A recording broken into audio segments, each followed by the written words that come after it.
so as usual, just gonna have the camera on and give the chat, and you know, if you could get a chance to have a few people show up.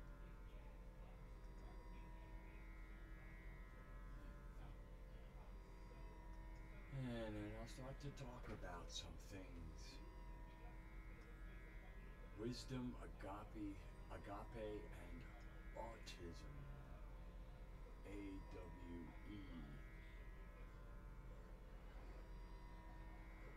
So I'm having some coffee. I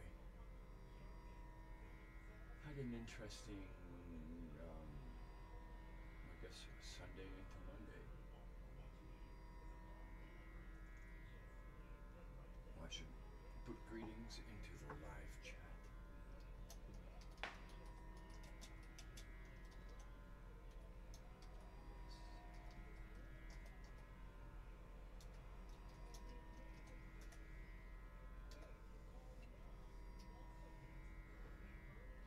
And I hope all had a good, I hope everybody had a good week. Of course, this was the holiday weekend for America. Last weekend. Last week. That's right. Last week. Right.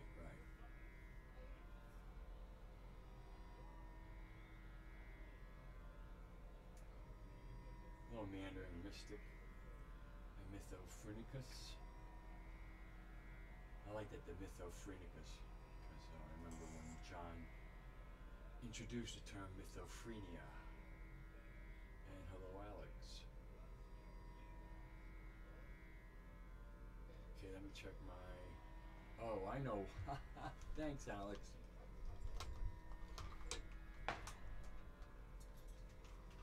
It really will help.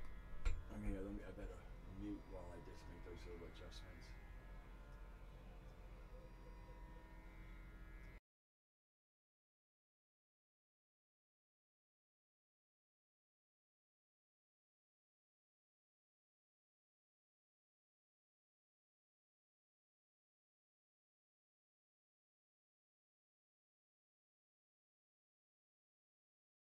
Okay, my guess is that the audio will have improved greatly by putting the mic in front of my mouth instead of off to the side.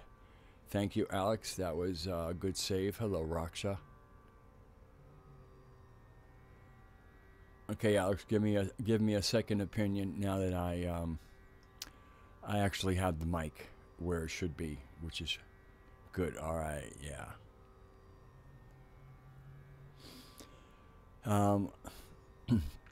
Not that it matters, but I guess I arose less than a half an hour ago after being up. You know, I don't know if it was, certainly wasn't 24 hours, but we were getting within an hour or so of it.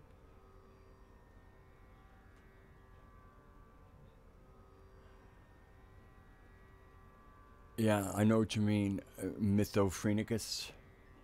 Occasionally I come up with, with things and I know, okay, I got that part of it. The rest of it, this will work for now. I mean, it works, but there are always refinements.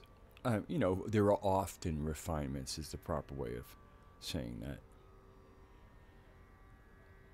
Okay, so I have Alex, Mythophrenikus, and I Walk, and Meandering Mystic, and Raksha Moose.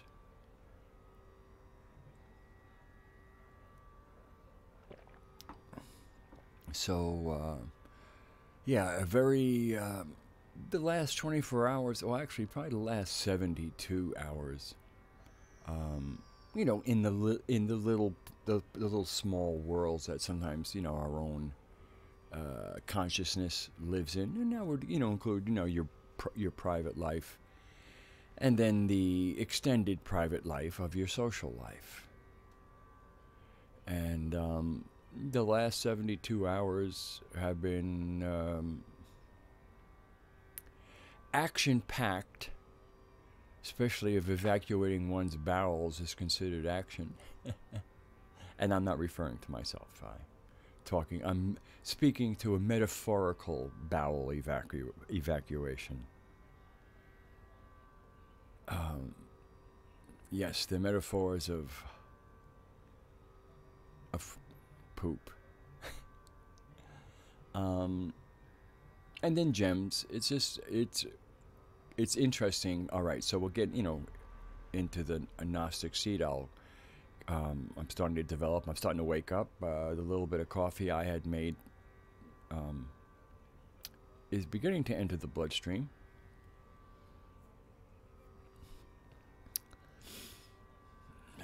Boy, it reminds me of the times when we used other things to create sudden wakefulness. I have to admit they were very effective at the waking up part.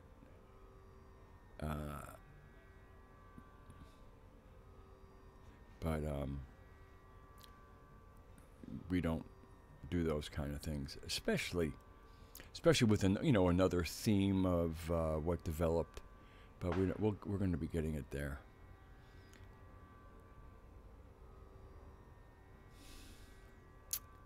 So oh, well, okay. There's 12 people here, and besides, there'll be other people watching. Hello, Mari. With regards to what has occurred in the last 72 hours, I just would like to very clearly state, and if this is a non sequitur, if what I'm about to say is a non sequitur, that is, you don't know how it fits in, it's okay. There are certain people who will, and that just goes in. And if you don't know, you are blessed. But I will just say that Raksha Moose is not a fraud. And you might go, huh? Why would you say that? If you were hanging around a certain neighborhood, so you'd know why I was saying that. And I think that will suffice to address the smell of feces blowing through the air.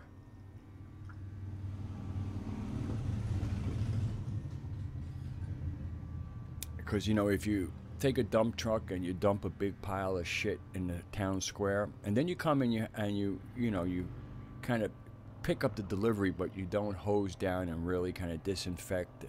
Afterwards, the shit will be gone, but it'll still smell like it's there.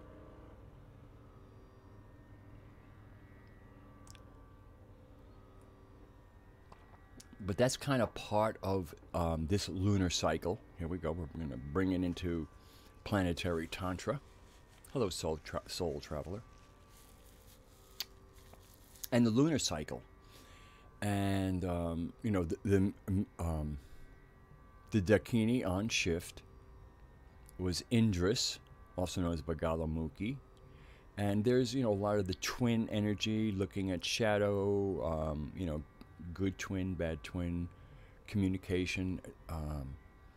And then because of, especially around the, shall we say, the creation mythos that goes with the Dakinis, and I find great richness in these little creation stories. Usually there's more than one, and by reading them all, you kind of get an essence. And these things can be found on, not Gaiaspora.org,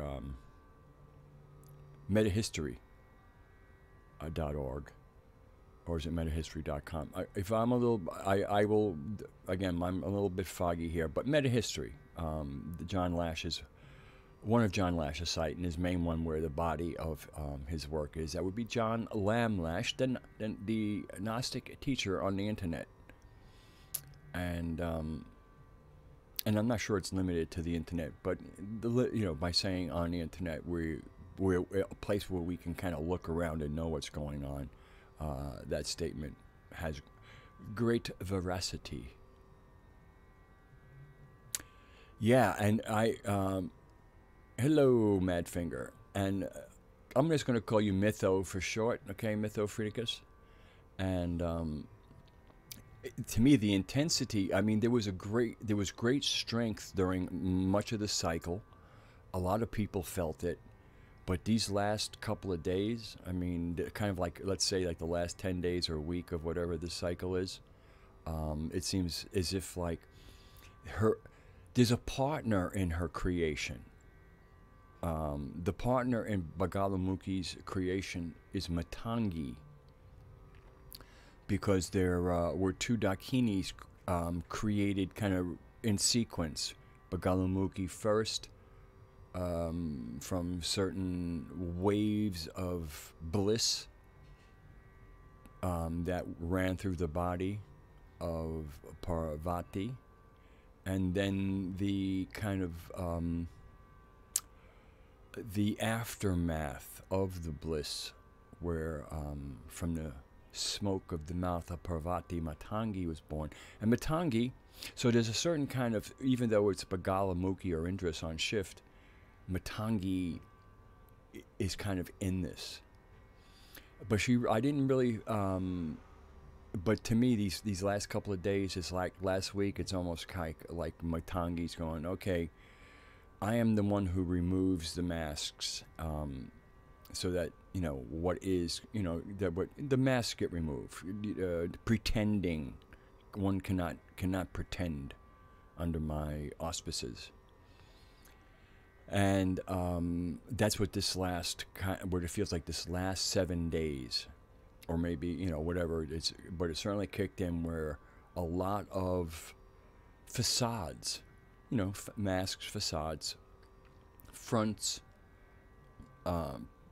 pretense, you know, kind of synonyms there, but each with their own nuance.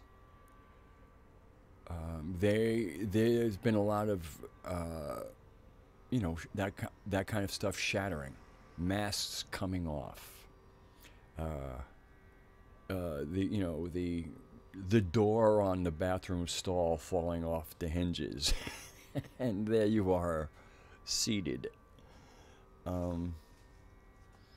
So it has, and there's a lot of clarity in that, even though some of the clarity might be oh, I now see clearly that this water was a lot muddier than I thought it was. So there's a little bit of paradox in there.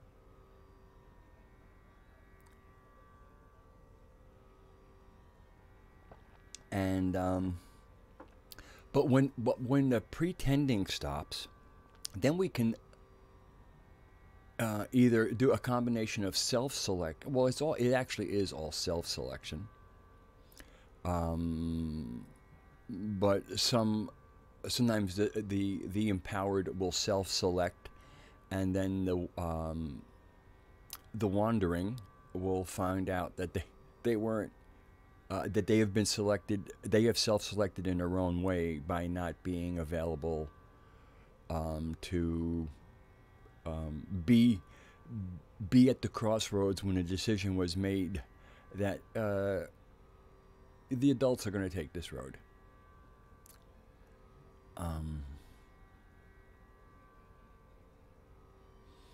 Although, you know, the word adult's a little tricky. It's kind of like the high schoolers will go this way, and those preparing, you know, those in higher education or those already in their trade, or those who might even be retired,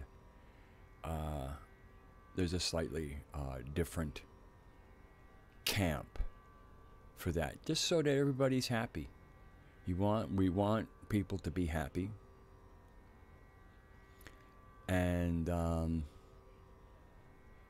so therefore people being in the environment that suits them, the environment where they feel comfortable, the environment that they feel empowered, even if, and again, it has to do, if you're wandering, you really don't know what empowers you. That's why you're wandering. And that's why one wanders. I gotta watch my pronouns here. And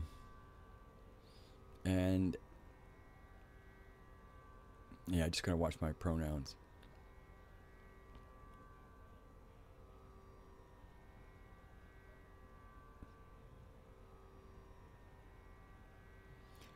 So I'll get that train of thought back. So an interesting thing from Mytho here. I took a Gaian alchemy course by a planetary tantra teacher on the land during the Bagalamukhi shift. Sounds like something I would enjoy, just to understand. Because I mean, I I feel I'm fairly well versed in alchemy, but if there's a slight difference in the guy in alchemy, although sometimes I can just kind of do that myself, because once you enter into the master narrative or the Sophian narrative, the things kind of adjust as you look at them, because there are certain things that can fit into the dreaming, and certain things don't fit. They can't apply.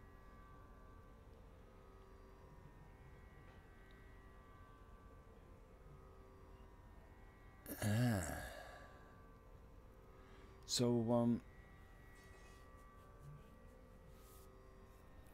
yeah, so the masks have really started to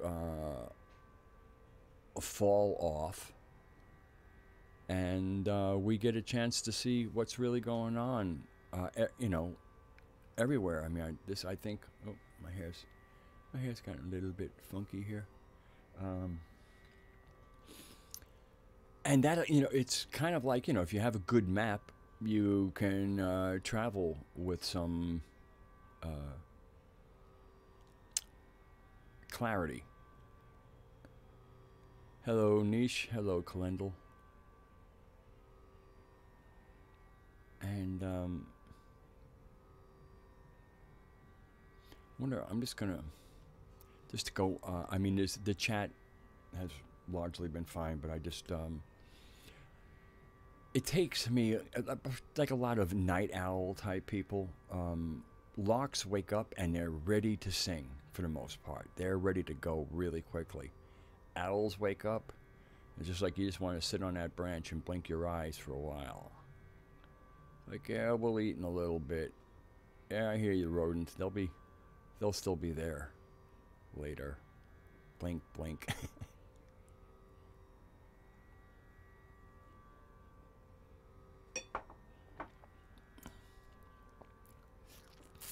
And it was interesting. Just when I was speaking to my clan brother and friend Raksha Moose, that would have been about 6 hours ago. And I didn't have a title, wasn't quite sure where to go, and also I hadn't. I was coming up on 24 hours without sleep, so I needed to take a nap. And I needed to kind of go into a more dreamier, a more connected aspect of dreaming. And so as I was falling asleep, I got up and wrote something down, and this kind of eventually came out there. And but it was kind of inspired. It was inspired by things going on.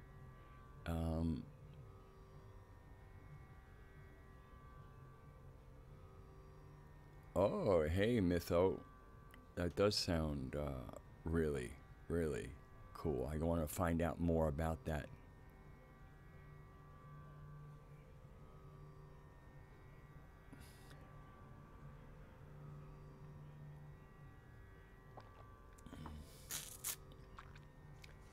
Yeah, masks are falling off, and it will be jarring for some. It's really kind of interesting being part of, an internet community. And of course, there, just like as I have with my stream, everybody has with stream, there's always the lurkers.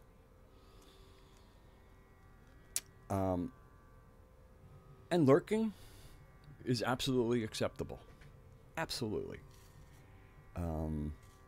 It's just do what you need to do. Just because, just because you go into a bar, it doesn't mean you need to necessarily socialize. You can sit at a table by yourself and just enjoy what's going on.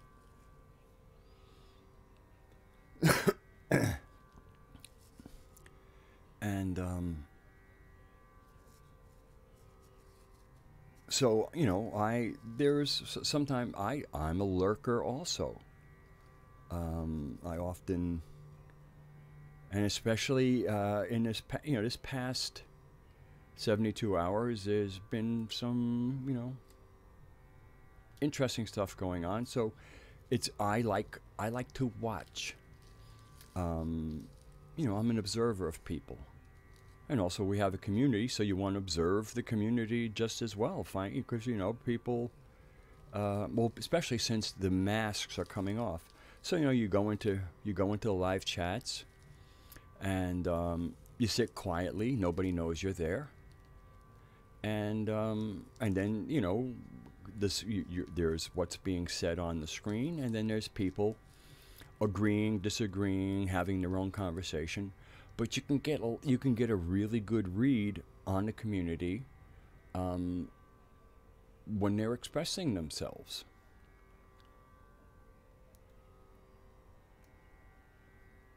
It's okay, there's been a few streams that have gone on over the weekend that I was at, reading the chat, but largely basically invisible to the people in the chat. Hello, Pyramid 7. And again, right now there is there's just kind of, there's some fumes. I wouldn't say from a dumpster fire, more like kind of like a cesspool fire. And so, you just kind of follow how things are going. I mean, it's been just a fascinating time. And the masks that have fallen away, I mean, during this whole lunar cycle, but this last 72 hours, I can only imagine what happens before the new moon. Of course, the official new moon is Thursday, but the shift kind of begins a little bit later after that. And but I get, there since the masks are really falling away, there is there are different kinds. Some people are pretending to be nice and to change masks according to where they are. And then there's the other, and where there's a certain amount of hiding by mask, and all masks do hide. But there's there's another kind of hiding where there's actually a mask one might wear if one would want to be maybe brutally honest, and then you put on the mask of biting your tongue a little bit because you want, there again the other thing is that I agree with, and Raksh has said many times on his stream, and I think it's a nice meme. Not that everybody seems to agree, but you keep the public stuff public, and you keep the private stuff private. And so again, when I kind of refer to mask are falling, my own mask also is falling, but that in many ways that mask is the mask of tolerance for what is unacceptable. And so that's kind of like where my mask fell off. There are certain things have happened that are, I would never say quite unforgivable, but unacceptable. I mean, really, if somebody came in and took a shit on your living room rug, I think we'd all agree that's fucking unacceptable. Or and that's just one instance. Obviously, that's the one example being used. There are countless examples of what would be unacceptable.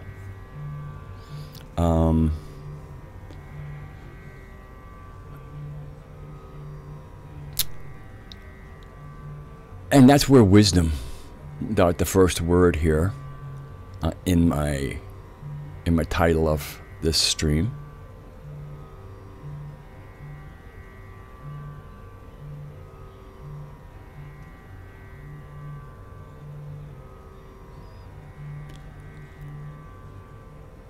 and anyway, I'm gonna have a little bit. I'm gonna have this. I've been up now. Not quite an hour. I'm gonna have my cigarette.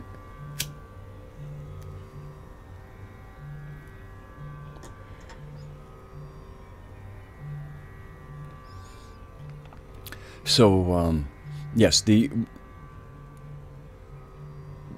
many ways, when the masks come off, it's almost like just a collective wisdom. Things can be seen clearly. When things are seen clearly, one can, well, make clear decisions.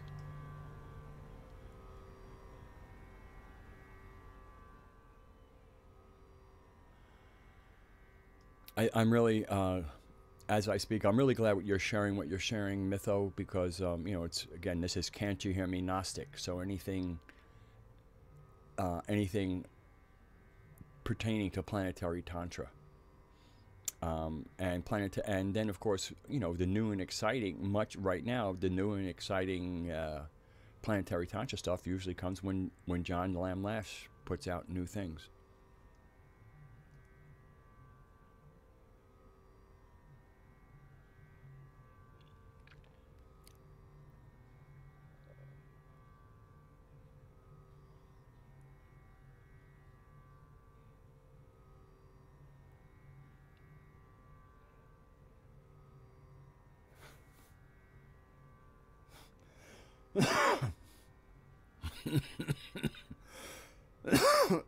Not sure what that was about. Actually, while I was singing, I go, "Oh yeah, it would have been nice to have done this a nice medicine tobacco smoke," which is often what my first smoke is like.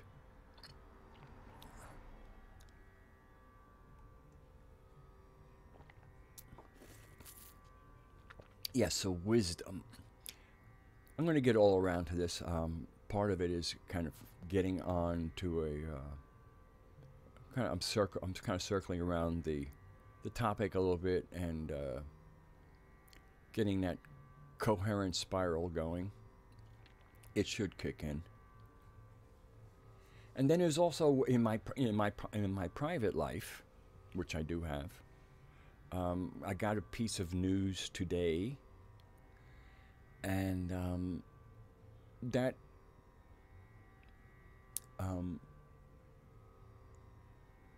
was a little shaking, but shaking in a very exciting way.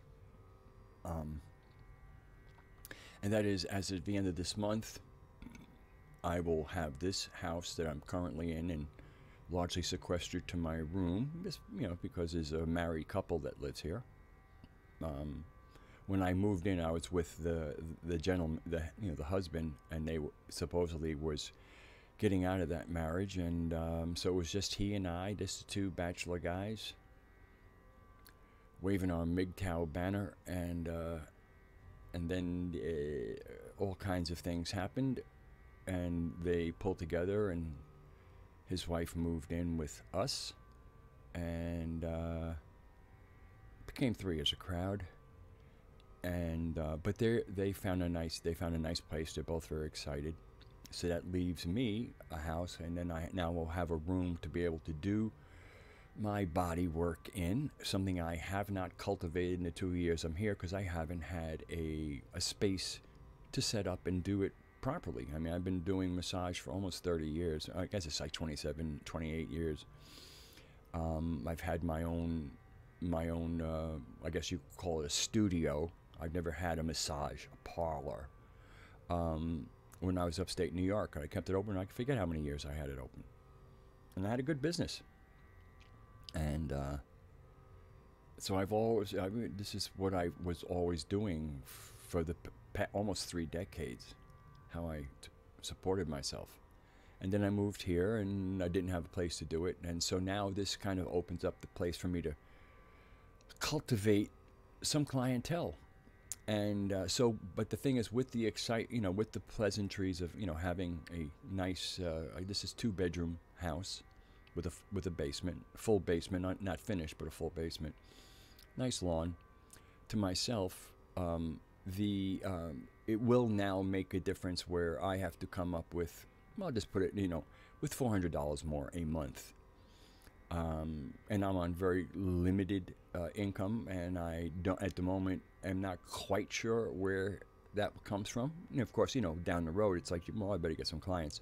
So with the deliciousness of, oh, a nice place where, kind of, when the doors close, I mean, I can walk around naked during the summer again, something I often do when I'm by myself. Although it has to be proper summer. It's not until it kind of hovers in, it's not until it's in the upper 80s that I am comfortable really like being naked. In the lower 80s and the 70s, I'm quite content with even a light long sleeve shirt on. But that's because I'm thin. Yeah, parlor does sound weird. It certainly doesn't. It certainly doesn't sound like the professional setting.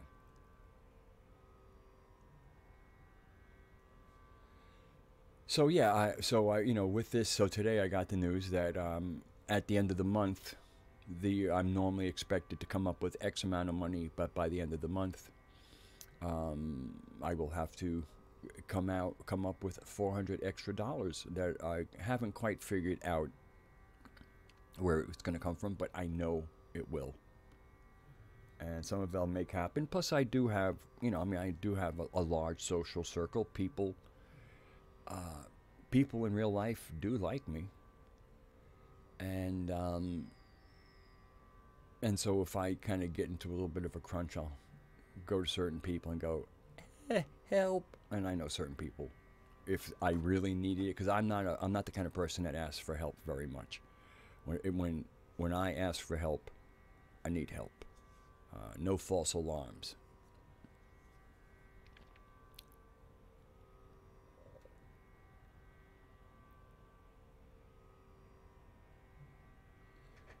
Ooh, Mytho, you're really riffing here well tonight.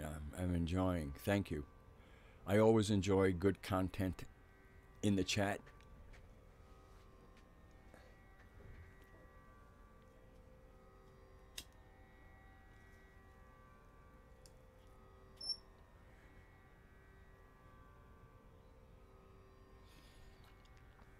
So yeah, it's just it is kind of about the mask coming off, and that's why I kind of said things about there's been a few live streams over the weekend, and there's been some,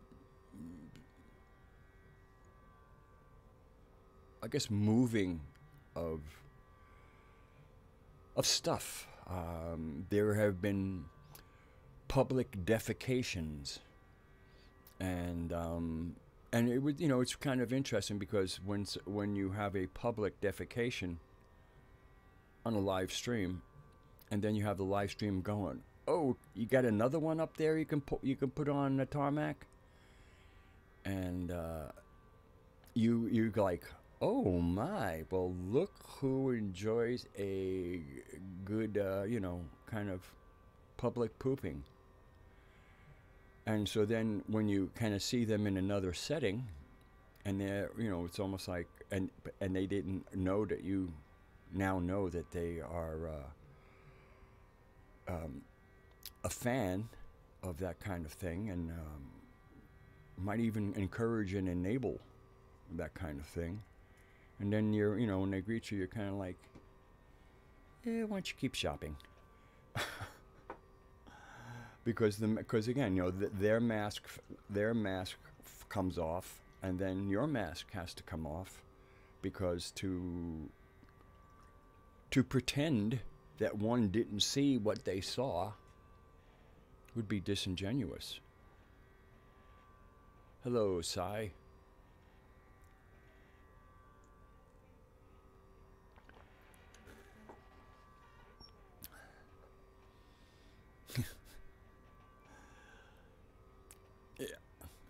Hey, Madfinger, I was hoping our friend Kev would come in here so I could say his Any Among Us name correctly. It was so funny how I saw, that his name as like almost like an anonymous, type of thing.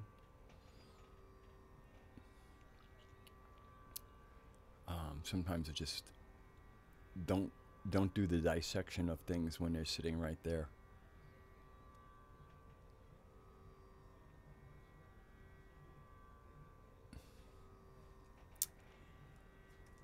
So yeah, so that's going to, that I realize, well, this live stream will be interesting, because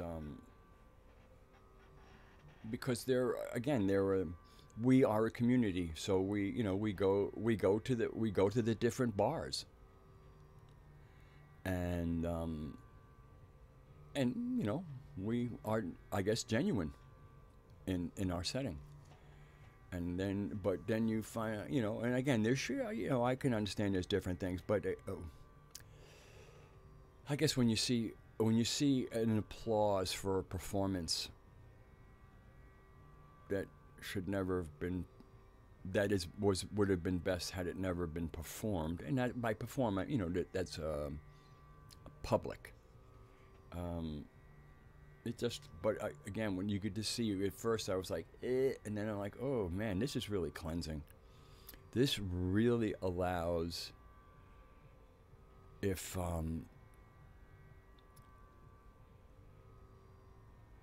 no, I have no, I'm not uncomfortable with anyone.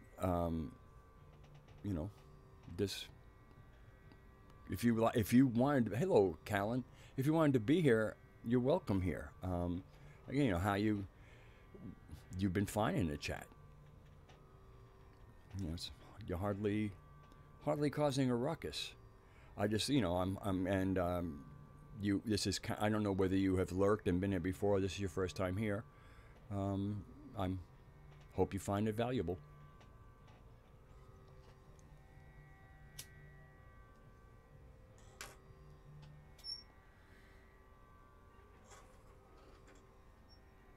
And now there's a few more people here. I just would like to reiterate a statement or restate what I said earlier, and that is, Raksha is not a fraud.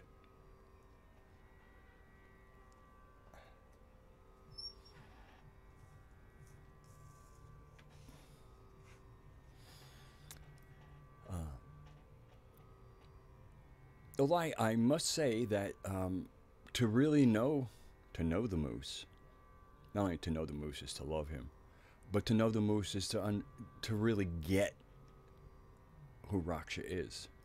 And if you're assessing somebody without really knowing who they are, there's a good chance you're going to have a swing and a miss.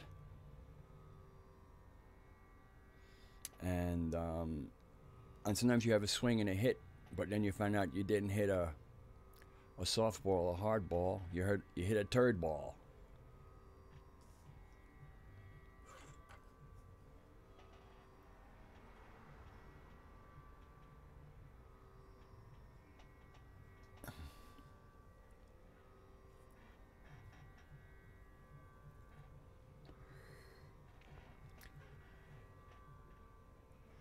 And one of the, it's interesting. I'm actually going to speak a little bit here about Raksha.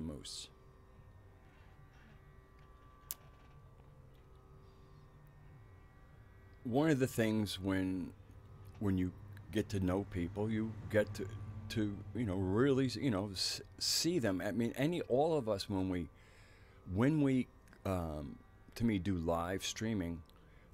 There's this performance clothes that one puts on. One of the things I've always gotten dressed for stage, always, from the beginning when I started performing at 14. Street clothes and stage clothes were two different things. Stage was a place that was special. You're getting in front of people, show them respect. And also, let's have a little theater, because again, performance is a form of theater, and it has nothing to do with phoniness. It has to do with it's showtime. So, if nothing else, at least dress for the show. So that was one of the things I actually had a problem with the grunge bands. It's like they look like, and then you realize. I remember one time a picture of Eddie Vedder. This is when they were well into their career, and they had some money. And he was posing with a shoe that was so, that had his toe hanging out, and then that becomes like that becomes like a costume, because the man can afford a good pair of shoes, And so why would he be wearing shoes with his toe hanging out? Oh, because it's grunge. The music is another story. I'm not talking about the music. I'm talking about, you know, the way that the musicians presented themselves. But anyway, so we all kind of, you know, to me the whole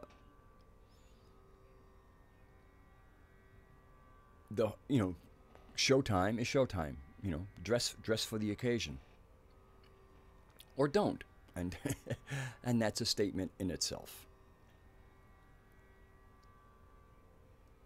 So, with Raksha. So, we, you know, Raksha and I are clan brothers. I even put that into a little perspective. There's the Moose Lodge.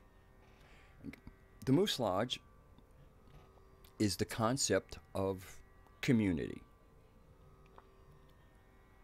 Moose describes himself, and I think it's an accurate description after working with him for over a year now. If, you know, community leader, community builder, he puts them in the right order too. Community builder, community leader, shaman, and I believe there might be another thing, but I'm just to me those are the three things that matter here, and the fourth one might matter, but if I can't remember it, can't discuss it. And so community builder, people go, you know, where's that, you know? And so when, oh, okay, so the Moose Lodge is the greater community, and then of course Moose has his own more personal aspect of mooseness, and that's the Moose clan. The Moose clan, just like, you know, there were clans in amongst the tribes. Even one tribe might have different clans, and sometimes grouped around animal medicines or other things. So the Moose clan is kind of around moose medicine. And I don't know how many months ago, because I do not track months. I really don't. Well, it looks like, is my camera really off that much? Oh, I know it is. I'm sitting up particularly straight tonight, which is interesting. I like it. Matter of fact, my organs like it a lot that I'm sitting up straight. But anyway, Moose Lodge, Moose Clan, or Clan Moose. It's the Moose Lodge and Clan Moose. So we've been hanging out for a while, working together, doing things. I think we had certainly done some Mystic and Moose shows at that time. And I, as anybody who kind of who is part of the old ways, there are certain thresholds we pass, or, you know, portals we enter through, but it all should have a certain amount of, at least to me, a certain amount of ritual, or doing what is right, R-I-T-E. And I really saw the essence of what Raksha Moose was. So by knowing the essence of Raksha Moose, I had kind of an idea of what the Moose clan was about. And so I approached him in a friendly but still breaking the familiar and going into some formality, because, you know, there's ritual and formality have a little they walk together. And so I asked him formally and with respect, because he is, you know, started Clan Moose. And I asked him if he would accept me as a clan brother.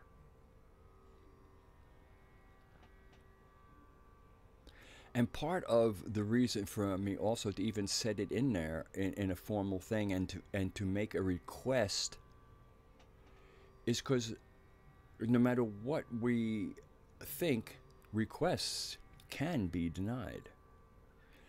And so that kind of makes that crossing of that threshold have a moment of like, well, we don't know how this is going to go until we have a reply. and it makes you remember it. You know, because it's not a given until it's given.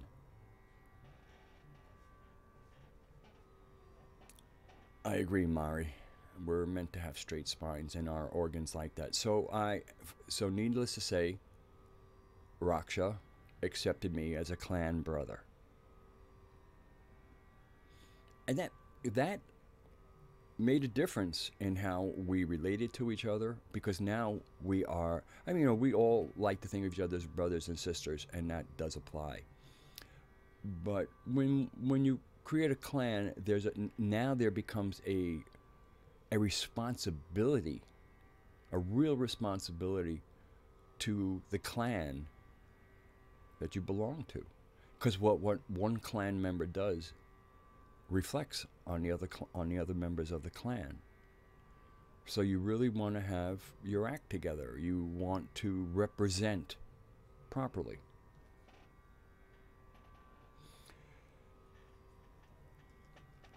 So that's kind of that. I'm telling a little bit about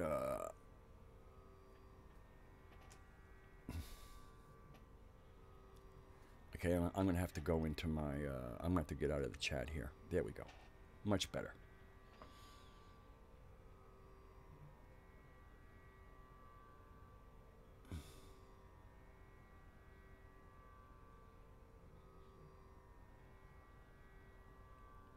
As you know, somebody who studied anatomy and physiology and is a complete anatomy geek, I have to, certain things can trigger me.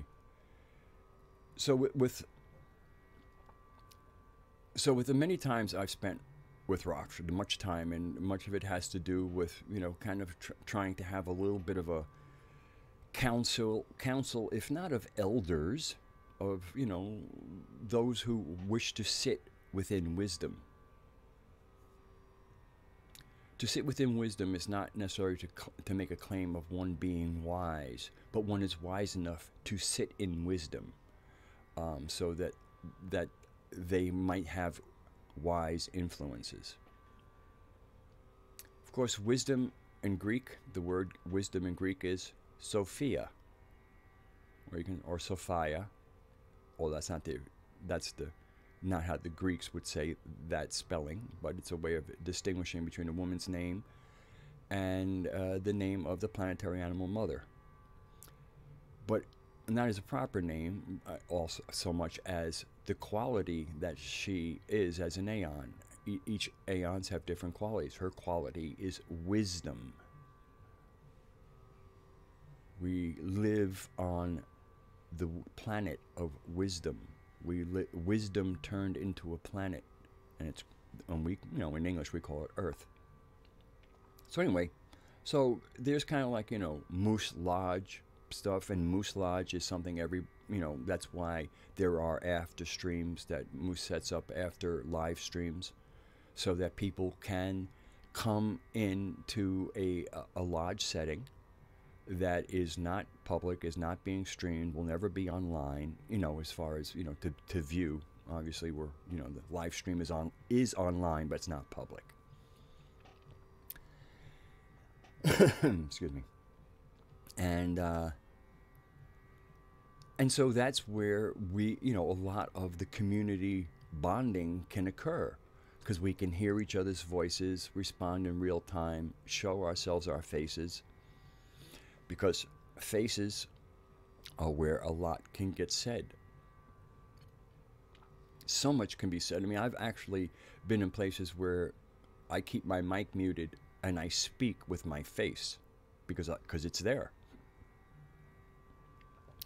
And I tend to mug a lot, so I'm hardly deadpan unless I do the deadpan kind of thing, because I know I have a relatively expressive face, and especially if you're deadpan and then you do an expression, it really shows up. So what I'm kind of getting to, I'm getting to a lot of things. Needless to say, I have seen Moose cry. I have caused Moose to cry. Well, we got to be careful with, you know, I made him cry, you know, but I kind of, I said things to him that resulted in tears. I'm happy to report that those tears were tears of joy, of being seen. You know, it was, you know, they were good tears. They weren't. I didn't make him. I didn't bring on those tears by creating pain. I brought those tears by creating deliciousness of recognition. And the one occasion that I remember, and it wasn't all that long ago, so it's fairly fresh, was how kind of, you know, into the fact that I do a live stream, and the people in the live stream are part of a greater community, and that even people who don't come in the live stream are still part of a greater community, because if I go over to other people's live chats, you know, and we'll use username CW Chandler is a case in point. Joe from the Carolinas. And so, you know, I'll go there, and there's a whole other group of people in, like, say, a Joe from the Carolinas live stream. But we know each other. You know, many of them know me, recognize my name. I recognize their names. But a lot of those names that I'll see in his chat, I won't, you know, I will see some of those same names in this live stream kind of chat, and Can't You Hear Me Gnostic chat, and then, but a lot of them I won't. And then I'll go to a CW Chanter live chat, and again, a lot of familiar faces, but people who recognize my name, I recognize their name, but they're not necessarily, you know, they're not, you know, Can't You Hear Me Gnostic is not their cup of tea, and I totally accept that. I really would not want anybody to be, you know, attending a live stream that they actually think is just a bunch of bullshit. So, you know, it's good.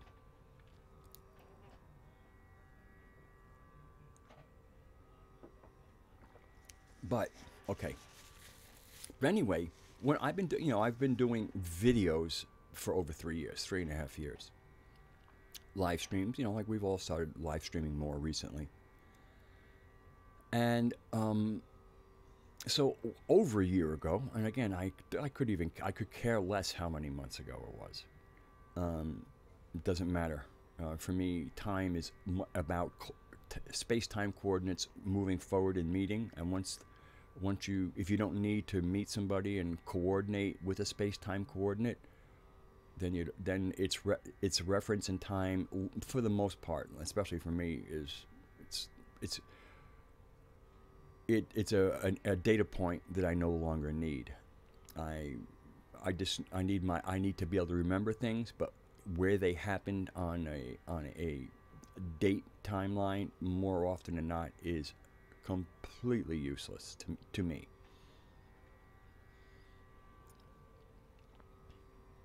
But before, I mean, so I had subscribers. At that, I think maybe when I first started interacting with Raksha, and even CW Chanter had me on a panel of his, and that certainly got me kind of into the community a little bit, a community that may not have known about me, because at that time I guess it was my subscribers were in the high 800s, and I have grown almost by a couple of hundred more since that year ago. But the growth had a lot to do with me going from making videos that people saw, and having people who would put in the comments, and then we're now being part of a community. And the thing that really put me into the community, exposure on live streams certainly helped more people to know that I was doing things and making videos. But it was when I made a video that made Raksha unhappy, and I guess somehow it got back to me that Raksha had put out a video, and he was taking some people to task. and I don't even remember if he mentioned my name. You know, it was kind of alluding to, and it was alluded to. It was multiple. It wasn't all. It was certainly not all about me. It was about behaviors, and I had, I had a certain way of expressing myself before I had a chance to sit down with the moose, and so needless to say, what happened was.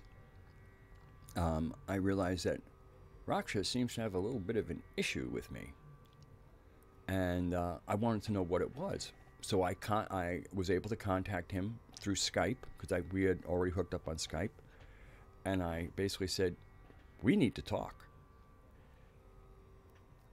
And the reason why is because there was a little. I guess almost like a little flag waved publicly, which then hinted to me as just like, okay, that there was a subtle. It was fair. It really was pretty subtle. I mean, not so subtle that nobody knew, but it was hardly drama.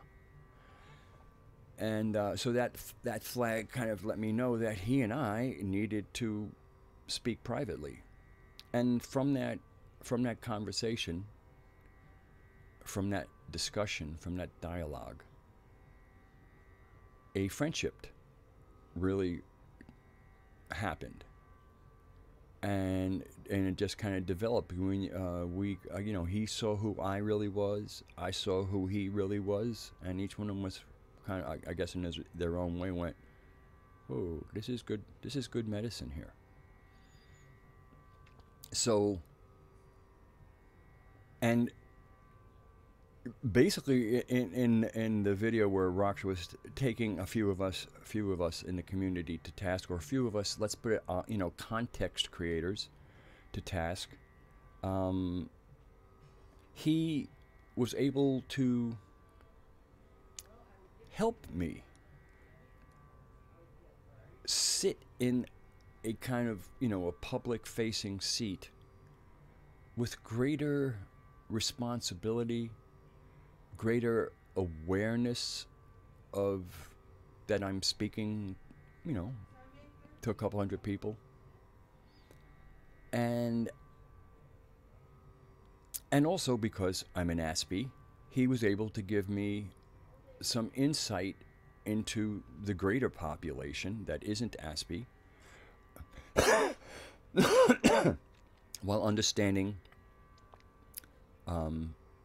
where I come from, because he has his sister is in the spectrum, which is now you'll see part of the title, how that fit in. And so he was able to really make me more aware of being in a community rather than talking to an audience.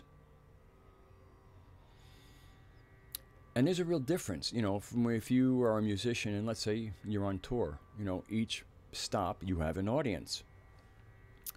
But each audience is kind of like a different community. Even though there's the greater community of whoever, the greater audience community. But if you understand what I mean, it's a little bit that. And I was kind of coming from my performance place, which is I've been, like I said, since I've been 14, I've been performing. And he kind of was able to, say, like, this is a little bit different than being on stage. This is a community, and I know how to conduct myself in community. I lived at Omega for 6 months at a time for 7 years, and that's a real community there. And I knew I was, as popular as an Aspie can be. There's always some people who just really can't put up with the antics of an Aspie. But that's, I'm at 65. Let's say I really became socially conscious at 5. So that's like 6 decades of. Some people think I'm retarded, and that just becomes okay. It really does. So it was Raksha that gave me the concept of community. And so I was kind of expressing to him that it was thanks to him that not only is there a sense of community and formation, but it gave me a community to actually insert myself into consciously and then be responsible towards. And I said some other, just things that came out of my heart. It was really coming from my heart. That's why I was going there. And next thing I knew, Raksha was all teared up.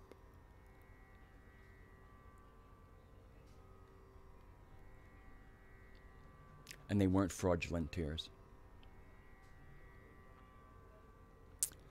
So, and even when I hear the word community used, and it is it's a legitimate term. It certainly has validity. There is a community. We do know each other. That's why there can be dramas. Because community, there always will be drama with humans. But it's how quickly it resolves, how deep it goes, to me speaks to the health. It's almost like, you can have a really good immune system. Every once in a while you might get a little, little sniffle or whatever, but it's you don't get laid up in bed and, almost, need saline solution intravenous and, not that dramatic. Needless, I haven't been following the chat for the last 10 minutes, so whatever's going on there, I'm unaware of.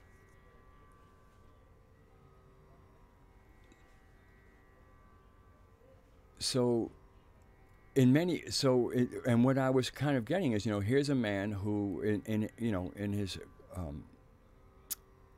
kind of like, short bio, descriptor. Community builder, community leader, and shaman. And in the year plus that I have been Raksha's friend, and then not quite a year that I've been his clan brother, I've been able to participate in a community that the coherence part of it, rather than just being a gaggle of people, the real sense of responsibility, actually responsibility towards each other. That if my memory serves me correctly, and I still have a pretty darn good memory, it was Raksha who brought that context. And of course he would, because he's a community builder. And without the context of community, the responsibility of that context is not apparent necessarily. We can then act out and just, it can be very easy, especially in an anonymous thing. I mean, look at some of the usernames you see. I mean, some of them are absolutely amazing, and some of them are like, huh? But this kind of, so there was a creation of community, even if the creation is building the cellular membrane that defines it, so that suddenly, again, it's not a gaggle, suddenly there's a group of people who feel a sense of responsibility to each other. That's community. And then whether or not, and then speaking out when things go awry or go well is him doing his duty as community leader. This isn't something that he assumed. This is something he puts out front and then actually performs. And again, the leadership only is there when, it's kind of like when the guide needs, you're kind of going through on a nature walk. And if the guide goes to the back because everybody seems to know where they're going, and all of a sudden it gets a little bit jiggy, it's like, okay, let me get to the head again. I don't need to always be at the head, but when we get a little, if, things get off course, let me get up there and, pull. And I really do attend to my own many physical and emotional and psychic health. And I don't get into, I really keep myself out of crisis.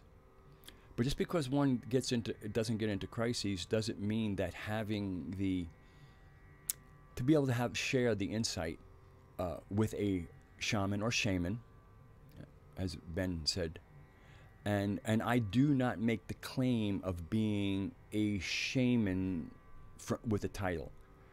I I live in a very shamanic personal space, and I think shamanic personal space is actually kind of the environment that the anthropos, or the human animal, belongs into. The human animal, when they come in just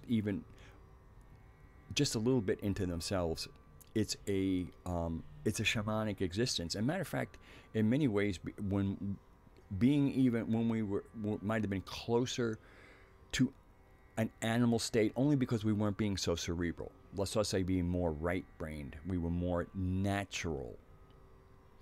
That natural state is inherently shamanic because of the dual worlds that we occupy. And so for me, shamanic is about the acknowledgement, shamanic, not shaman, shamanic, that shamanic thought is about embracing the concept that we are dual reality beings. There is an interplay between them, and that in fact and one can influence the other, but very often the influences do come from the non-physical aspect of our existence, of our reality. And so in many ways, rather than kind of coming in with a wrecked car, my interactions with Raksha have allowed me to stay tuned up. And in a certain way, rather than the tuned up of a car, how about the tuned up of a guitar or any instrument? But I'm a guitar player, and there's adjustable strings. So in a certain way, and then there's a responsibility where, again, we can all, when we're not, when I was doing massage regularly, I always showed up in good shape, showered, smelling well rested, fed properly so that I had enough energy for the hours of massage ahead of me. And even if other things were going on, when I showed up, I needed to show up in shape. I could fall apart, when the workday ended, if I had to. And so, and as I go about performing and doing a little, smacking that guitar with some passion, strings can get just a little out of tune. And so my constant interaction, especially as, even you can do it in the Moose Lodge, but as a clan brother, I make sure that we take care of each other. And so it's kind of like more like, okay, am I in 432 here? And if I am, he'll go, yeah. And if I'm not, I'll go, no, you're a little sharp, a little flat. Can you make the adjustment yourself? Do you want any guidance on this? And a lot of times I really feel like, can I do it myself? But I go, hey, but I'm not, why don't you give me what you got so I can, take it or leave it, and thank you either way. So over the course of a year, there are three things that Raksha states publicly: community builder, community leader, and shaman. And over the course of a year of interacting with Raksha, in each of those categories, he's the real deal and an authentic, with enormous empathy and a great heart, and great wisdom. So, and of course, this is attending to a statement that was made publicly over the weekend or before the weekend about our dear moose. It has, like I said, the dump truck has come and taken the huge pile of shit out of the city square, but this smell of feces is still about the town. Okay, that's my little. I think I finished my bit about Raksha, and this is we are a community. I needed to speak about Raksha a little bit, and for me, he's he's somebody in the dreamings. He's somebody I get to work with face to face, cyber face to face. And we are doing Sophia's dreaming together. We speak. Sometimes we use different words, but we speak the same language. And so anyway, I guess that's where I'm now gonna look into the chat. The last thing actually that made me go out of the chat, and just so I wouldn't be distracted, because I wanted to respond to it, was Kalendla that said something about the back is supposed to have a couple of curves, and he's absolutely right. You're supposed to have the lumbar curve, which from a point of view is like in towards the body, and then you have the thoracic curve, which is the well, you kind of have that curve a little bit out, just a little bit out in the let's say the lung area, and then you come up again in the cervix. So there's this kind of a sine wave look to our spine. But so when I say the word straight, what I mean is sitting with those curves correct. In other words, where you're sitting upright, so you're sitting up straight, but a spine being properly, using your spine properly means that you've pulled it up and those curves are there.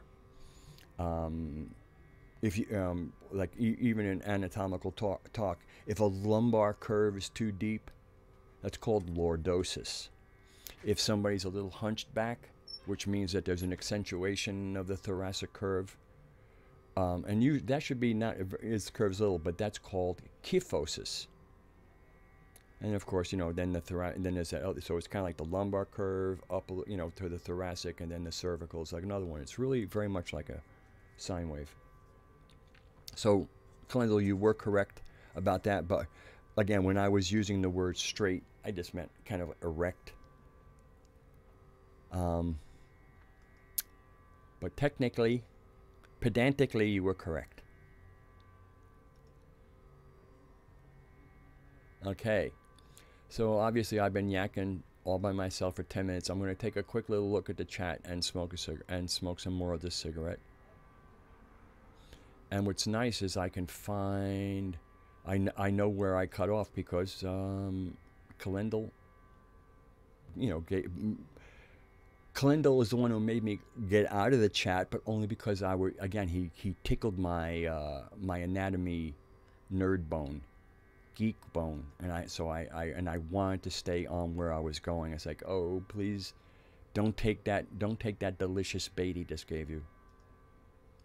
Yeah, backs are actually supposed to have a curve according to Western medical perspectives. That's how Mother designed us, with those curves.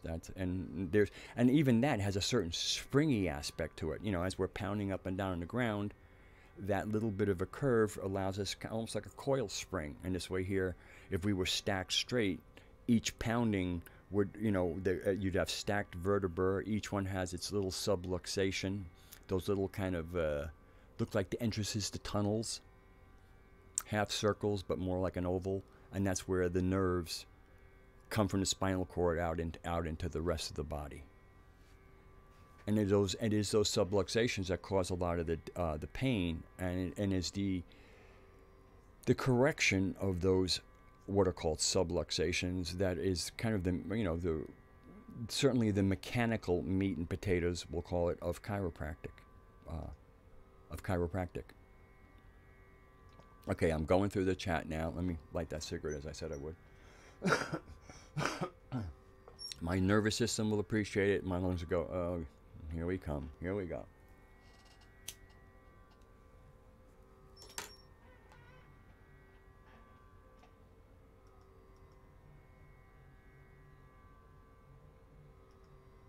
Okay. And also this way I can make sure I've said hello to anybody that I might not have said hello to.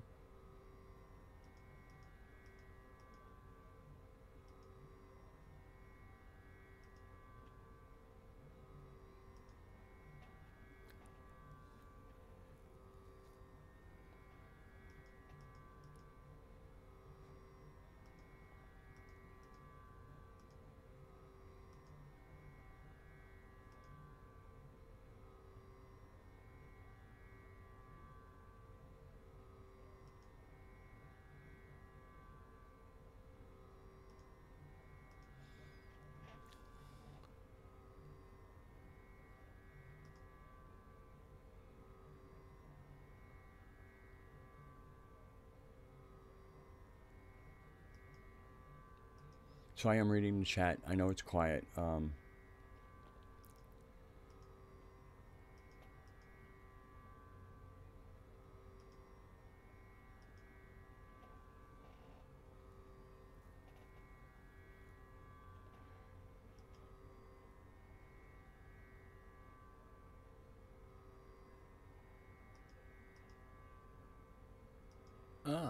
Okay.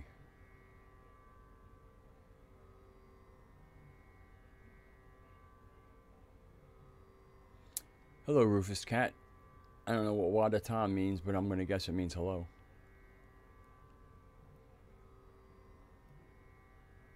No, I wasn't trained in the Swedish Institute. I was in upstate New York. I went to the Center for Natural Wellness in Albany, New York.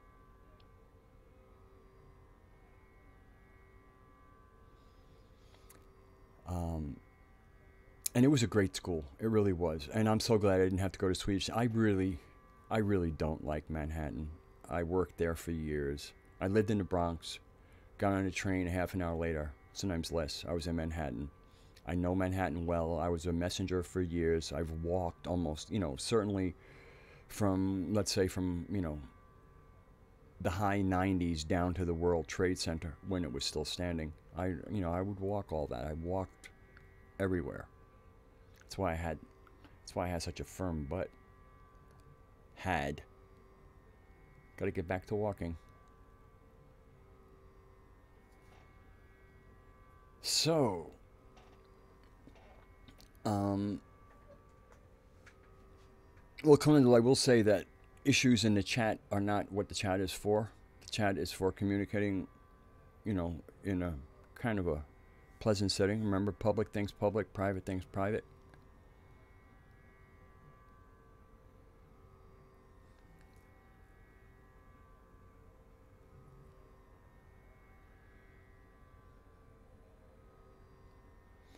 Yeah, the person who introduced me to massage. I'd had a few Swedish massages, and it was just, I was like, what is the big whoop?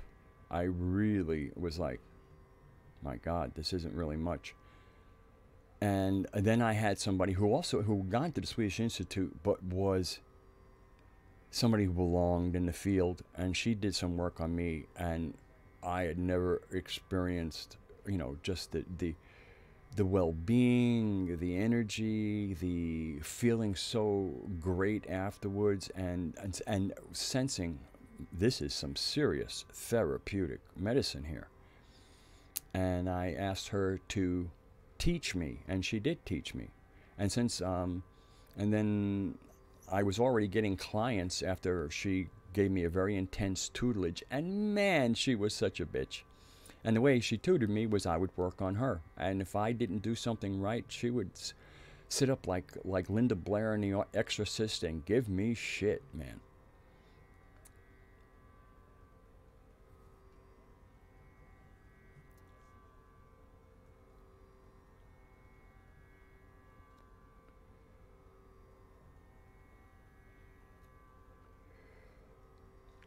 So let's see. Oh, wow.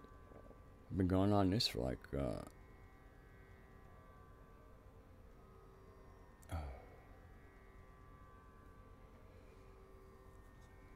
oh man.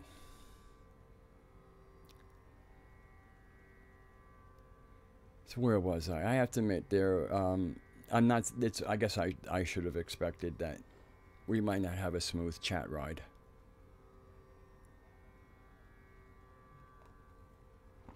But I will press on.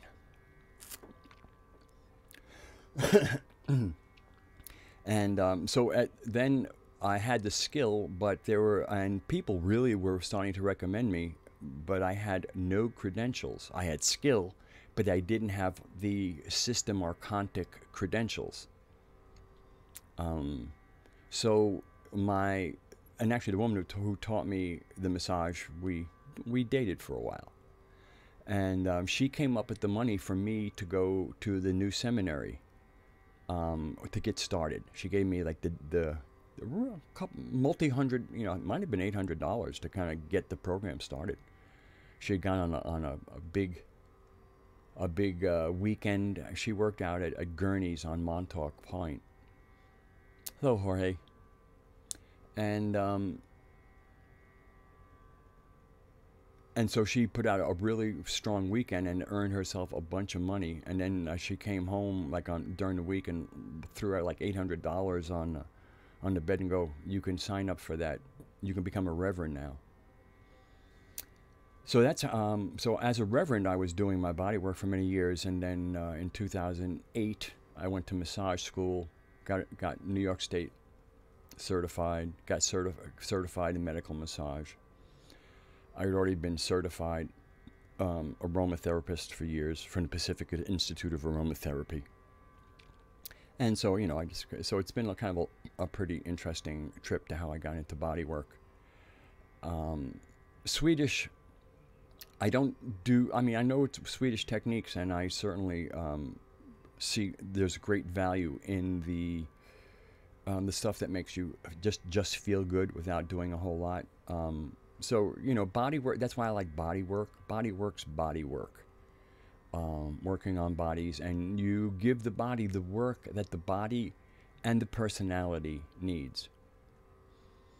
And that's a skill that I've developed over the years. And when I got hit with Lyme disease and was knocked unconscious by very high fevers, I kind of had a little bit of shamanic education about the body, because almost every time I went unconscious, I was like making trips through the body, the organ systems, DNA, cells. It was really, really wild journeying when I would get knocked unconscious by my high fevers.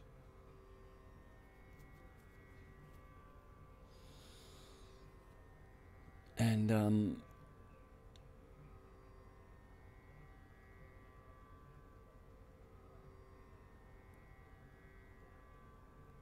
I probably, let's see.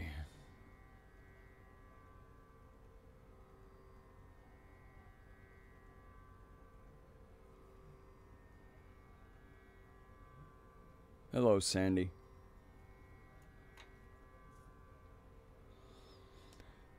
Just we're going to finish this chat as we the chat.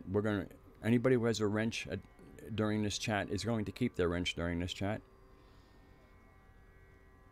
Unless, somebody goes, that's it, I don't want my wrench. Well, then I'd be a dick to keep it, keep you wrenched. Because I've actually asked everybody, there's nobody here with a wrench that I didn't approach first about wrenching and got the okay.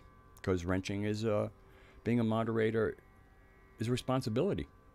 It's not a power trip, it's a responsibility thing. So what did Sandy say?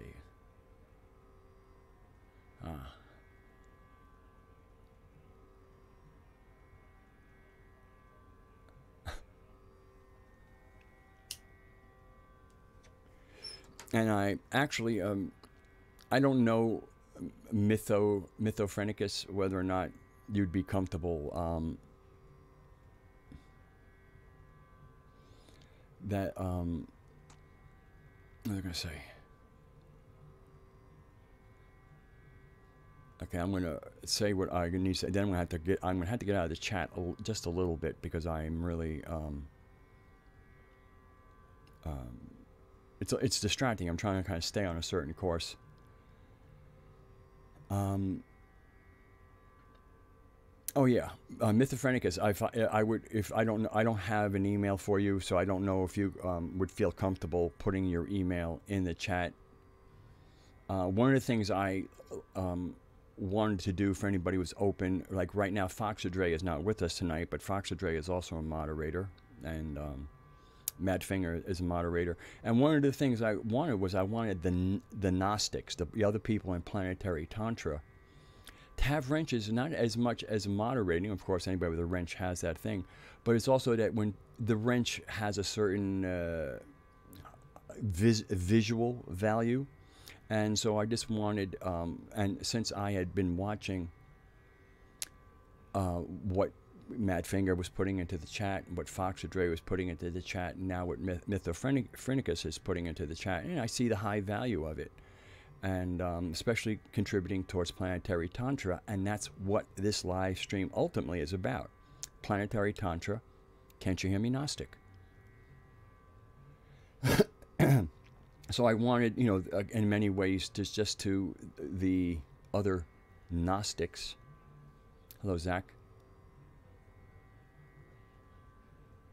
And I'm going to have to get out of the chat because people are...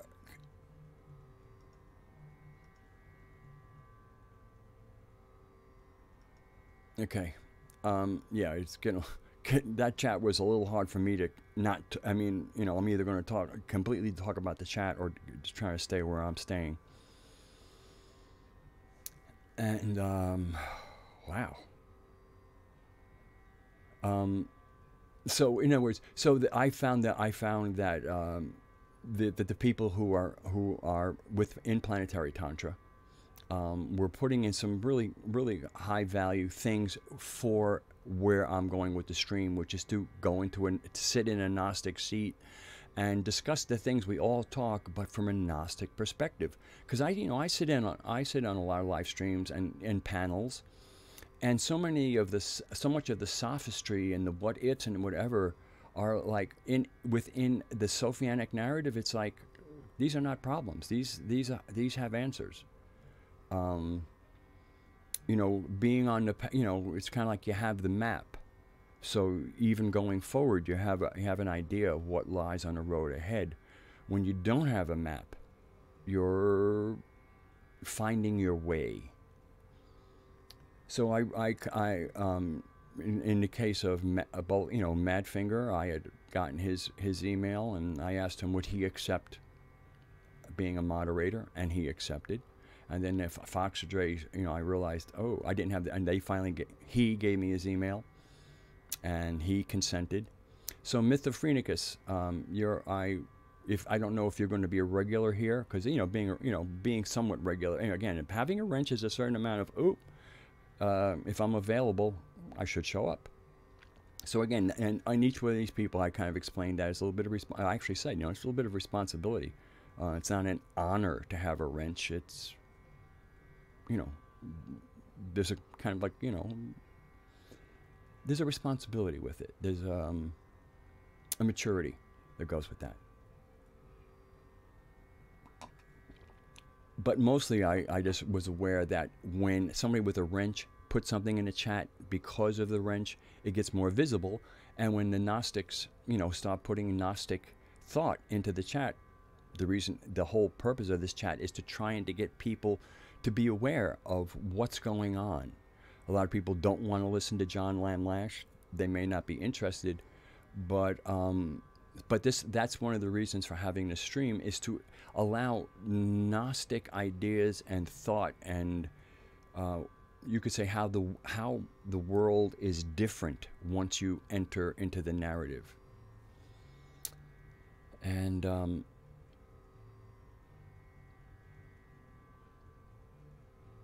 to be able to share that, because like I said, a lot of the discussions I hear are discussions of wanderers,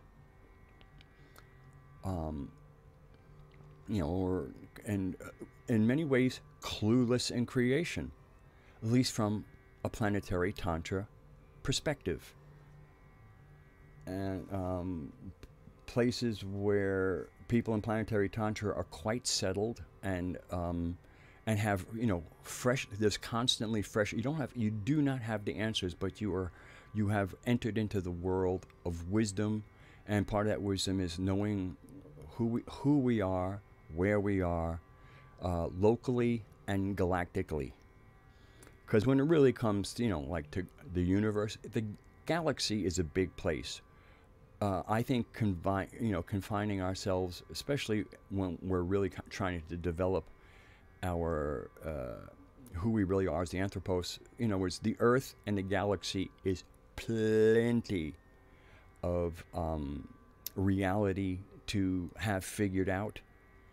Having to figure the whole thing out is actually of little utility.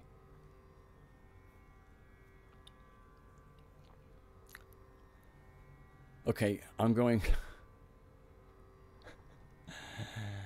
I'm going to put on my sword and go look at, see what's going on in the chat. Okay.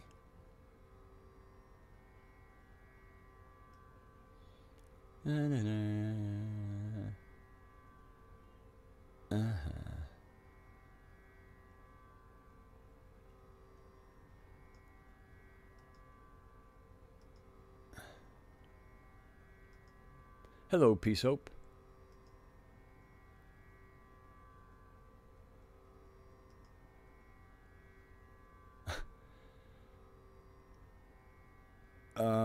I was just speaking. I don't know, Peace Hope. What is the mention of the wrench about? It's just, you know, why there are wrenches, why why there are certain people I give wrenches to, and why, you know, just like kind of my strategy of what the wrench is about.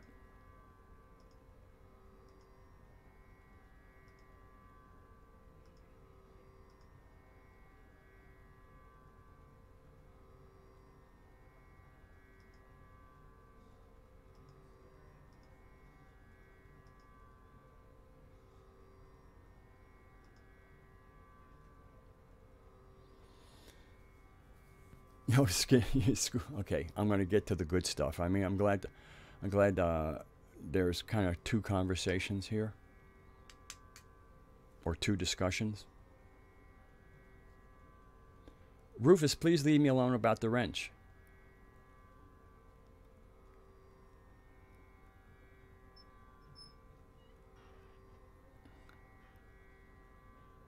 I don't like a lot of wrenches.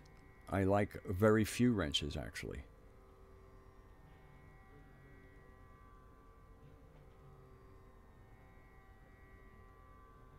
Okay, Callan. The negative effects of smoking organic tobacco are, depending on how much you smoke. If you're like smoking 5 or 6 cigarettes a day, there's almost, as far as in my opinion, there is like zero health impact. Because I remember when I was smoking 5 or 6 cigarettes a day, there was no change in my lungs. When I went up a little bit, my lungs got a little moist, you know, a little phlegmy. The more I smoked, they went from moist to being a little bit of wet lung. So smoking, depending on the amount of tobacco or tar that you ask your lungs to process, and I don't have a troll problem, Rufus. You know, I got people who get cranky, but I don't have a troll problem. And but tobacco, natural tobacco, is not a carcinogen. If you were to heavily smoke, even heavily smoke organic tobacco, you could probably end up with, some heavy, real bronchial issues, including what's the worst one when your lungs lose their elasticity? I can't believe I've actually forgotten the name for when lungs lose their elasticity. And then people often will need to be on oxygen because the lungs don't expand as much as they used to, and they can't pull in as much oxygen. Come on, I wish I could get that word. But Callan, so from my experience,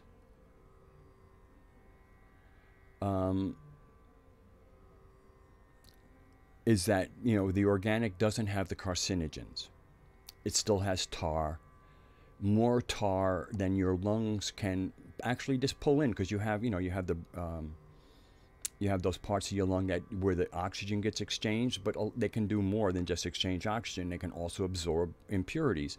So when tar lays, each inhalation puts a thin coating of tar on the inside of our lungs. And but the the parts of the bronchioles inside of our lungs are actually not hollow. They're filled with these bronchioles, and they have lots and lots of. They're kind of like almost like bulbs with lots. So there's more exposure for capillaries to interact with the inhaled oxygen. So those same things that can allow oxygen to come from the outside and go into the body also allow for the tar to get absorbed by the bloodstream. And apparently the body can absorb and process about 5 to 6 cigarettes of tar a day. So that means if you're smoking below the ability of your body to actually take in what you're putting, in other words, it can keep up with the load that keeps your lungs clean. You know, they get dirty, and then the lungs clean out. They get dirty, the lungs clean out. As you go to sleep at night, they can probably clean out completely. When you smoke above what you can absorb daily, then each day the amount that you couldn't process is left over. The next day the amount you couldn't process is left over. The next day the amount that you couldn't process is left over, and then it builds and it builds and it builds. And then you start getting a tarry inside of your lungs. That's not great. So again, when I speak about organic tobacco, I'm talking about the fact that it's carcinogen free. I have no idea of I have no concept, in other words, that if I'm smoking tobacco, ooh, cancer, I'm dancing, you know, cancer could be there. No, I don't even give that one moment of reality. But you know, since I started smoking a little heavier, when I started sitting in front of a computer a lot and smoking indoors too, that's another thing. The more I smoke outdoors, the less I smoke. Because often when I go outside, I'll smoke half a cigarette and go out later. When I'm sitting here, I smoke the whole thing. Although I started a cigarette shortly after the stream, and it's just getting down towards the end. Nicotine has a lot, to me, actually has some beneficial effects. And and the other thing, but it can actually, and when I was smoking 6 cigarettes a day, almost every time I took a cigarette, I got a little bit of a buzz. Because you get that nicotine buzz. And that's kind of like, to me, how I knew when I had exceeded my smoking level, was that kind of buzz went away. So that's kind of like one of the ways of monitoring. If you still get a buzz from almost every cigarette you smoke, you're probably getting it pretty much right. And then when you become inured to that nicotine into your bloodstream and it doesn't really get a reaction from you, that's because you've gone in a little deep. Oh, pipe. I enjoy a cigarette.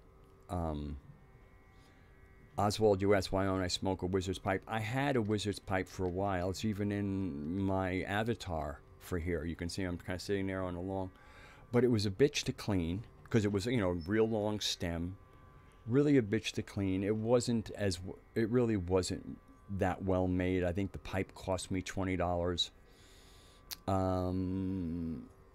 And it lasted me long enough, but it ended up busting. I now have some smaller and actually a better quality pipe, which looks like this.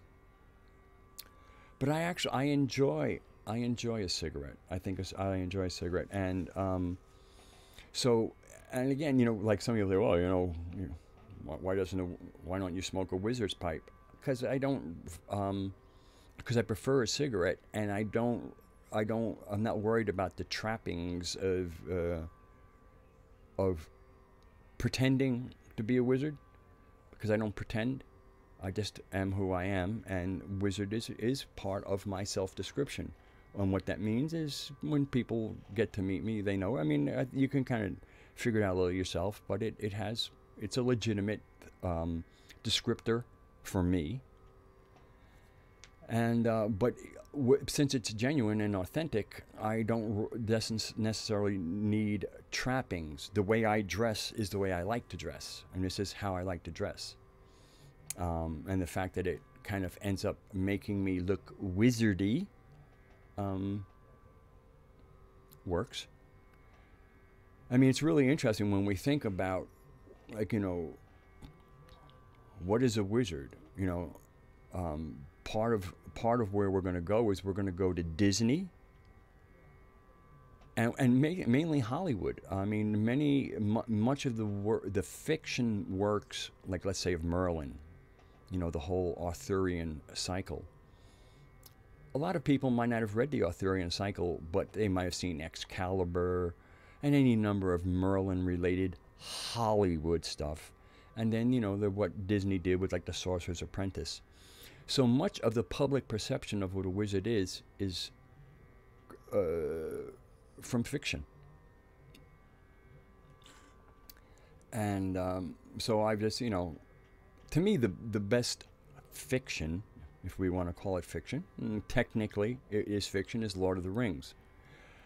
The way everything about how Tolkien presents it, especially when you get into Silmarillion and you start getting into things, what's a Maiar, what's an Istari, and it starts to parse itself out, and it fits into an organic, magical world, and the Anthropos is the luminous child, and we live in the dreaming of Sophia, and so it's great magic.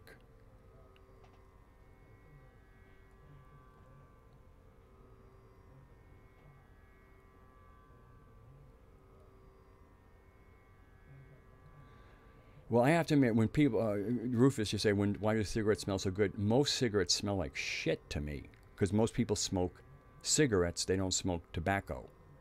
What's in a commercial cigarette, in most cases, for most commercial cigarettes, I see I'm buffering.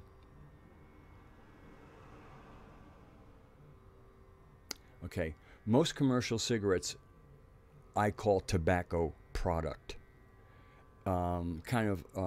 Commercial cigarettes are to tobacco what Cheese Whiz is to a fine cheese. So when the average person lights a cigarette, it smells bad to me. I smell the chemicals. I smell it. They stink to me when I'm around. But around regular tobacco, I mean, like, to me, one of the most beautiful smells is putting my nose in here. Oh, that smells really good. Oh, yummy. No, really. So I like the smell of tobacco, and when it burns, it smells fine also. But commercial cigarettes, I think they stink.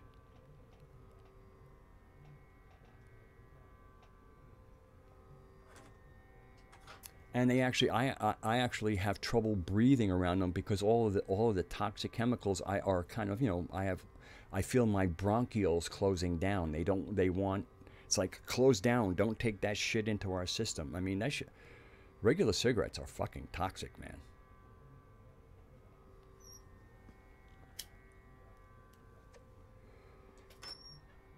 And then, of course, there's the whole, you know, plastic filters. And, you know, the fact that they don't return to nature. Like, you know, when I'm finished with a cigarette, I can either throw, you know, like, here's a little bit of a finished cigarette butt right there, a little tiny piece there.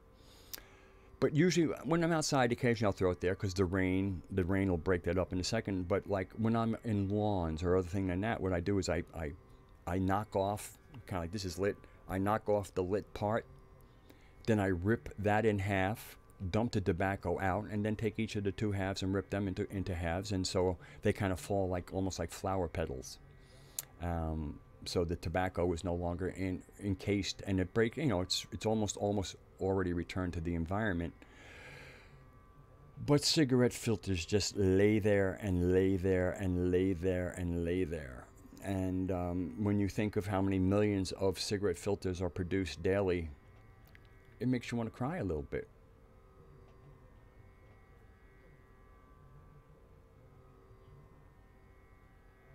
Yeah, I can't. I mean, if there was no organic cigarette, if there was no organic tobacco, I would stop smoking. The only reason I smoke is because I can get organic tobacco.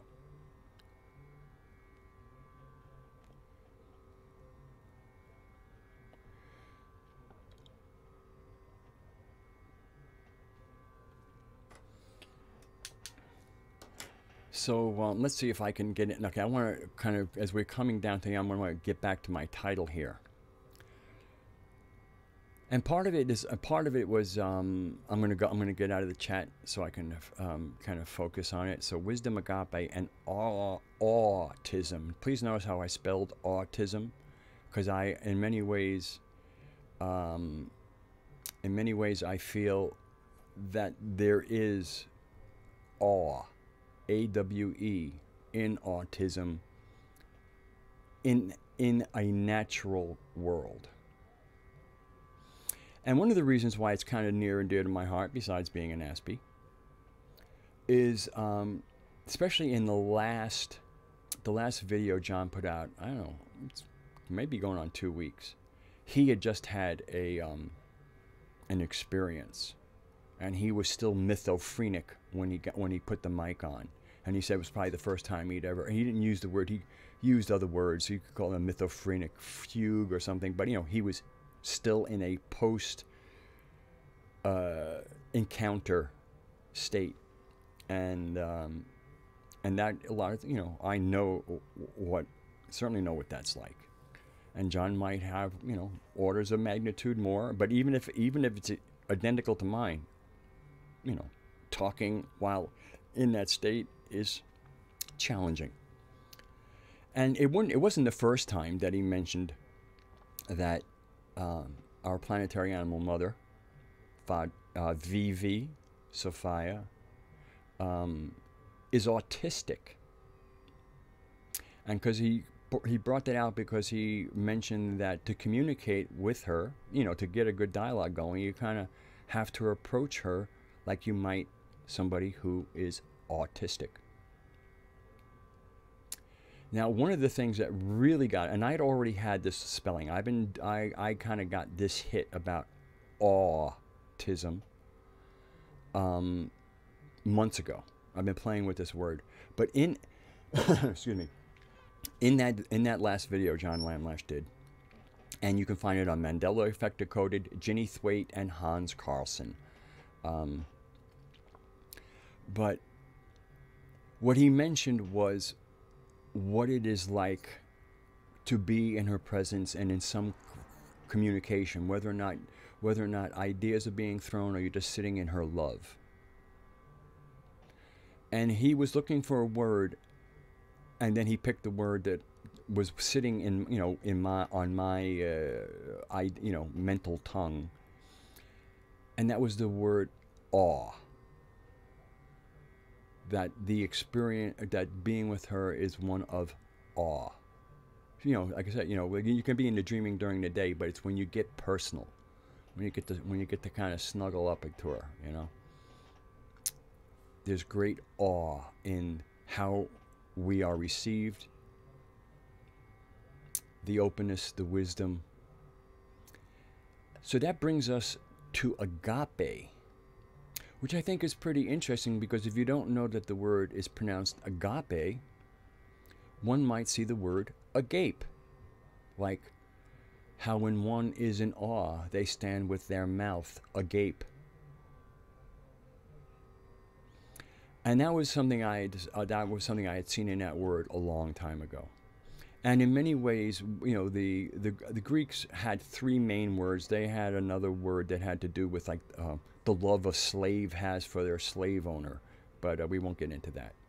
So the three words that they had were eros, romantic, hormonal attraction, love; philos, which is brotherly love, social love of your brother and sister; and agape.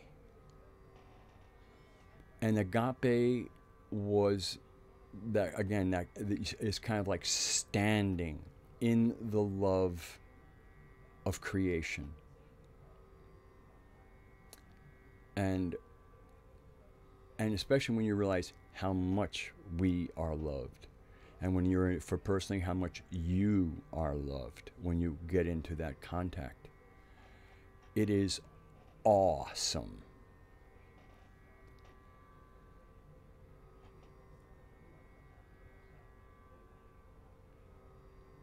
And it is the love that doesn't go sour. Great romances can turn into great battles that will go on until people die. Philos, the brotherly love. People who were like brothers could suddenly become people who never talked to each other again. And in each of those cases, we see, gee, it appears love failed. Which is why I like having 3 words for what we in English would call love. Because it kind of parses them out, which ones often can be fleeting, can be. Well, I'm not saying they are, but they have the potential to be fleeting because they're not grounded in the they're not grounded in the heart. They could be very well hooked into the heart, but their grounding is not in the heart. Eros is more grounded in kind of like the 2nd chakra. Philos is kind of grounded in the 3rd chakra. Agape is grounded in the heart chakra, or the 4th chakra. And so, in the heart chakra, so there are some words that I consider to be synonyms, even though they have nuanced difference. So, to me, proper, real love, the love that doesn't fall apart, is agape, the heart love. That kind of love is part of wisdom. Wisdom is how compassion functions.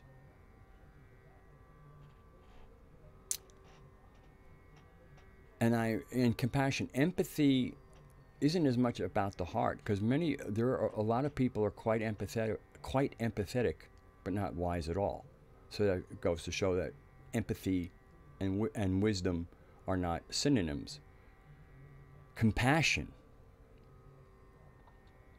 and wisdom, to me, are synonyms. Agape and compassion and wisdom are synonyms. Qualities of the heart chakra, of the consciousness of that chakra.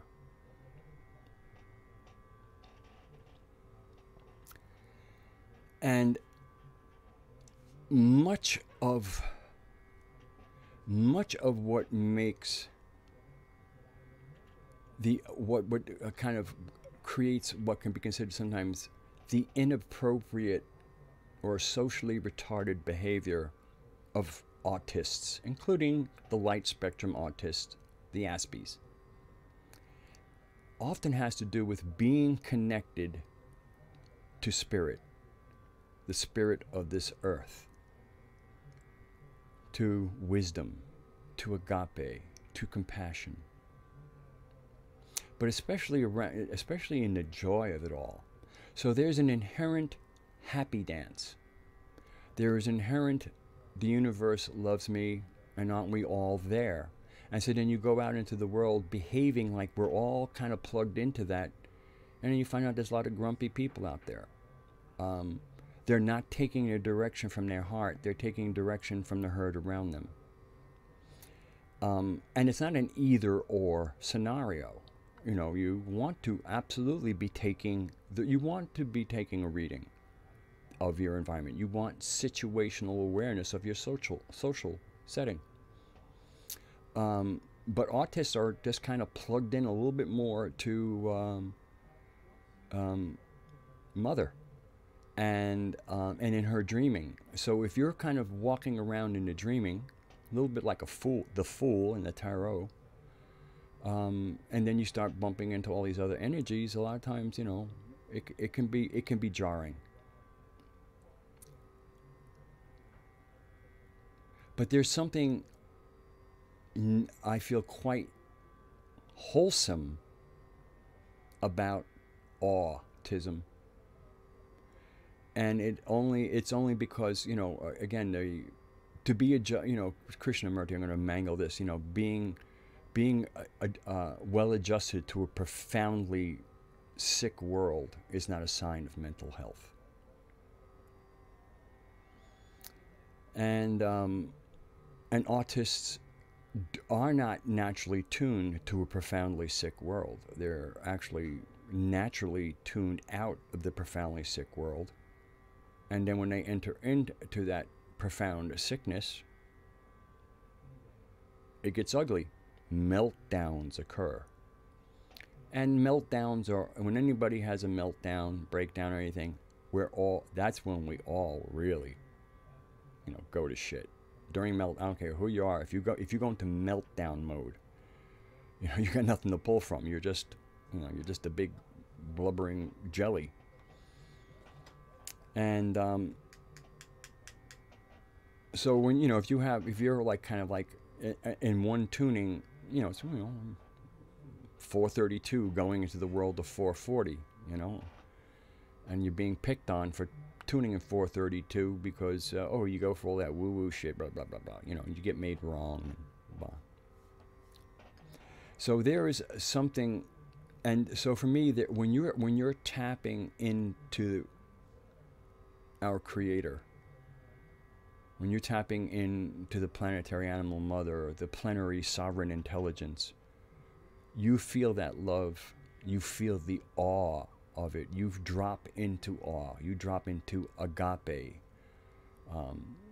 mouth open, mouth agape at the absolute amount of love and concern for the human animal. And when you do it personally, the amount, it's all about you. You want to make it, you want to have, like have some like real about you moments, go talk to our mother. But get ready.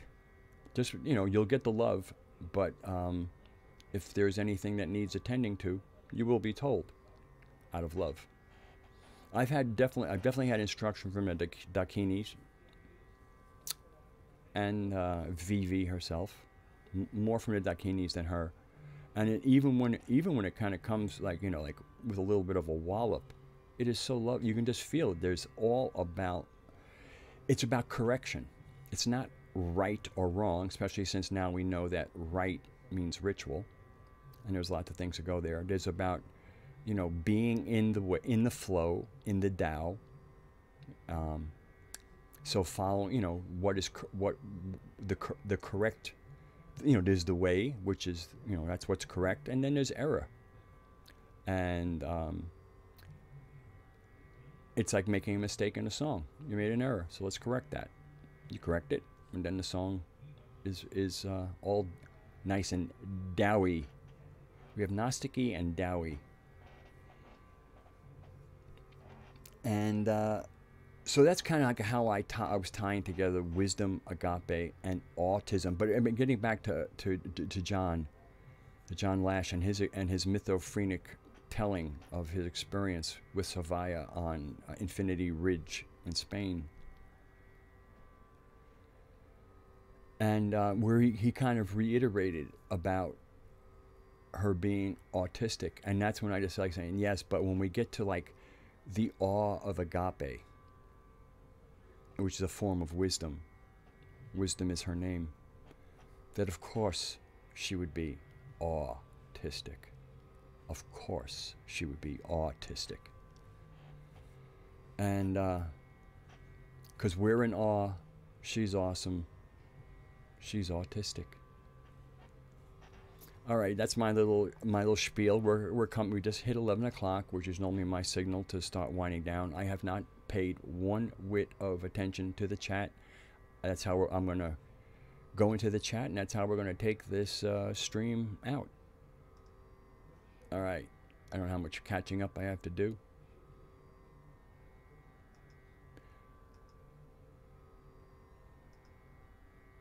Okay.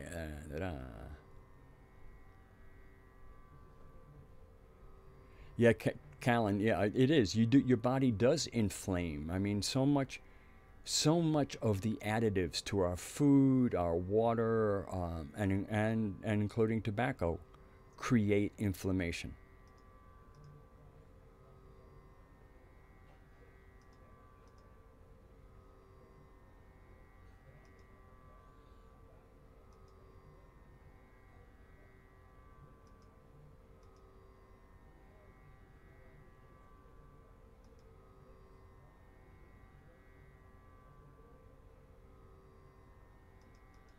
Hello, Ellie. Welcome.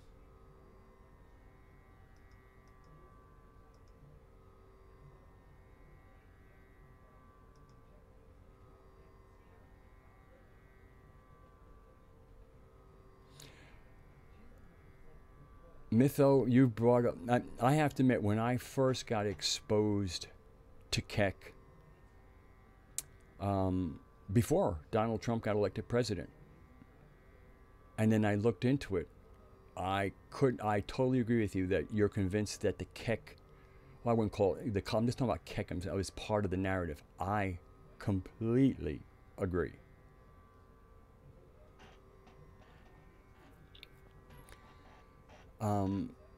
Well, what's interesting is also just the frog. When you look at frog animal medicine, the frog as an amphibian lives in two worlds. It can live in the water. It can live on dry land. The luminous child lives in a physical setting and a magical or kind of astral setting, we'll call it.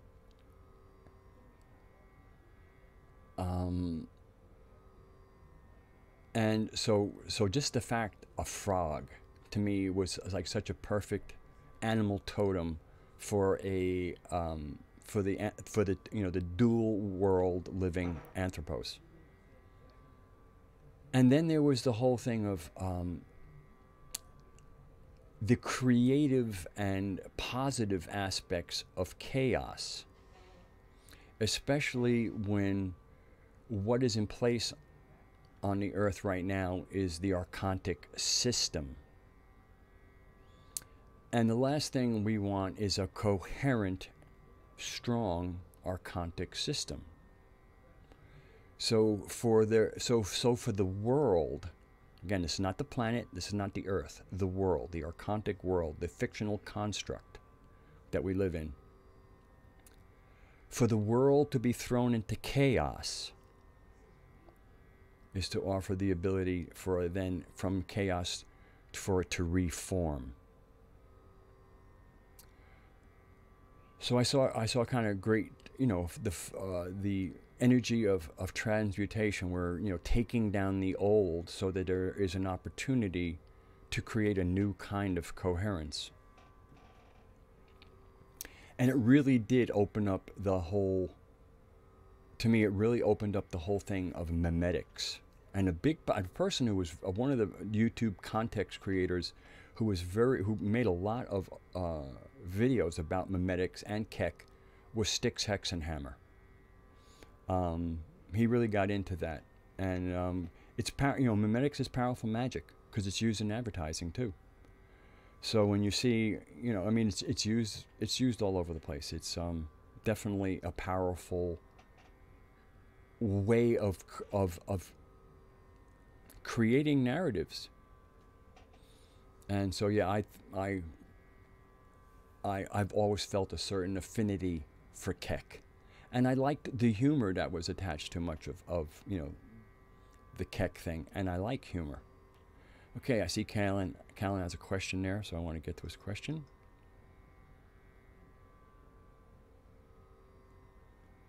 And let me get, okay.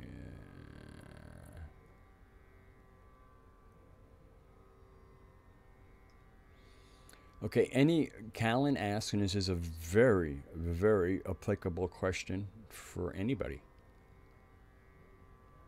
Madfinger gave him an answer. It will be largely what I am going to say also.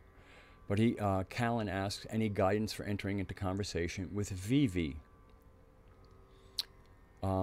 Which is another name for, it's actually short for kind of like a pet name that we kind of keep close to ourselves. If you're in, we share it. If not, then we call her Vivi in public.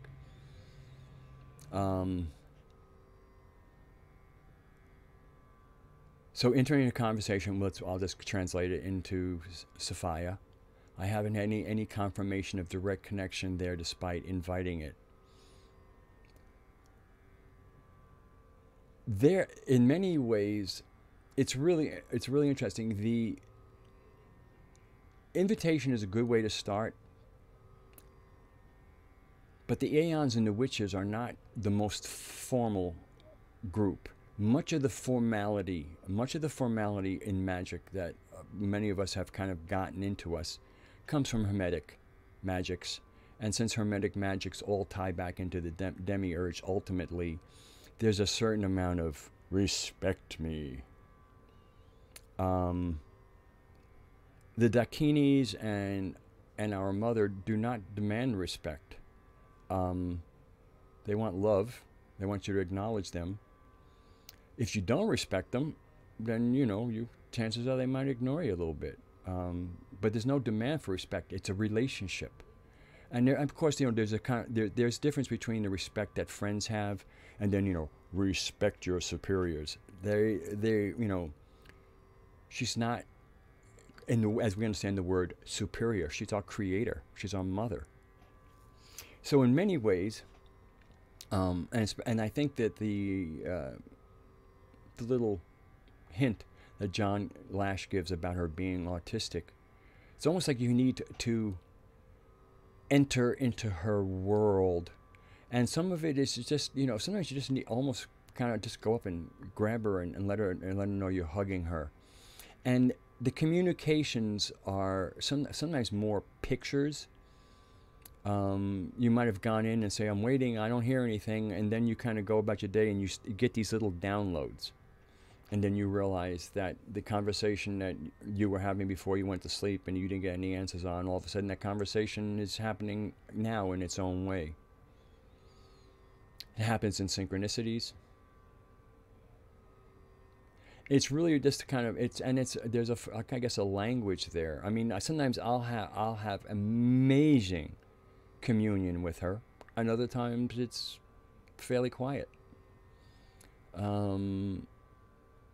So it's just, kind of like me tuning him. I always can kind of get a sense, because then there's even just a sense of entering in, knowing that we're in the dreaming, which means in her hologram.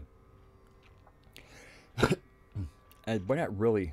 The more I presence that, the smoother life gets.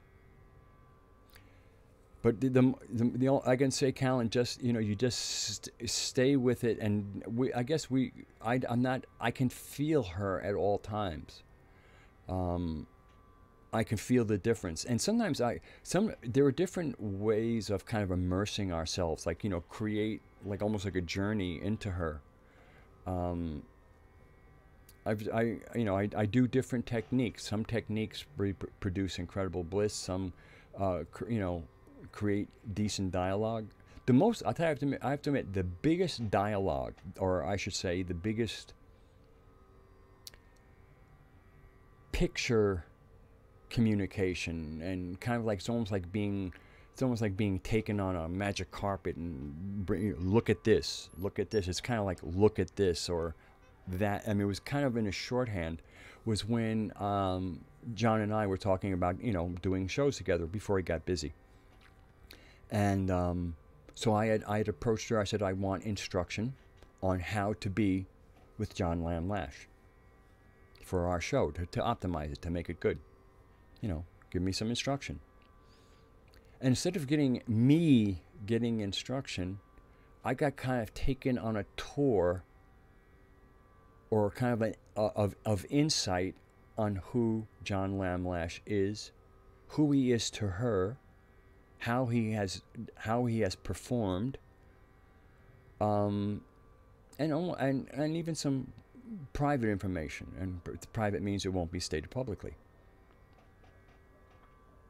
That just helped me to better appreciate him, even though he was high on my appreciation scale, but to appreciate him even more, and also to appreciate her. That kind of like her seal of approval on the work that he has done. How he was intended for this. He was born the year the Nag Hammadi texts were found. So rather than her telling me about how I should be with John, she just kind of gave me deep insight into who John was to her and to the world.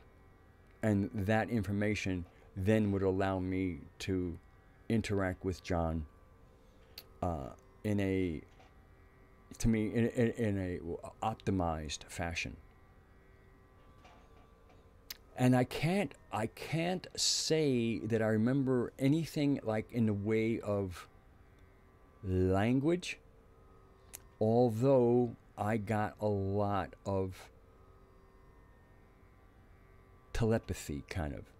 You know, telepathy isn't like language. It decodes into coherent language, but it doesn't arrive in that same form. In fact, it's much clearer than language. It's so crystal clear. It's so no baggage. I mean, it's, you know, even the greatest wordsmith, it's, you know, words are what they are. This was just such clean, clear transmission. So I find that most of my most powerful things have come from little downloads, perspective things where I'm considering something and all of a sudden it's like I'm given a perspective. Like, and that this completely changes things for the better. And that's her. I feel her. She kind of pops something into my head that it feels like it's my own idea, but I know that I can feel, no, wait a second, no, that did not arise from my RAM drive. And just to use a computer analogy, our brain is really a transmission, you know, sending and transmission. It's a station for taking in the non-physical information and, you know, conducing it into physicality.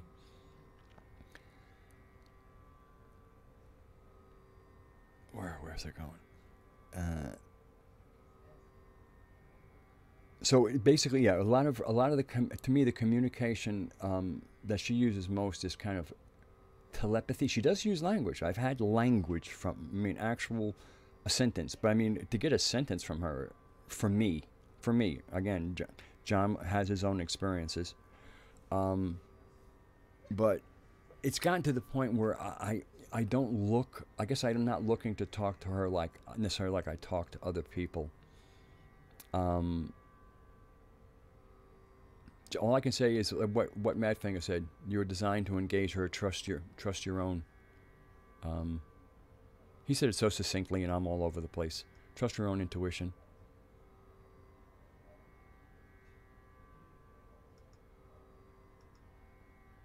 Be in nature. Fortunately, Callan does spend a good amount of time outdoors.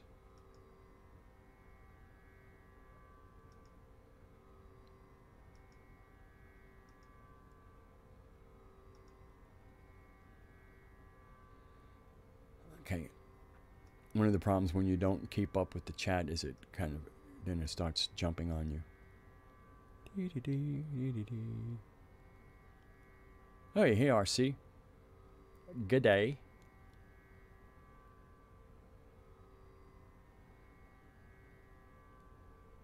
Okay.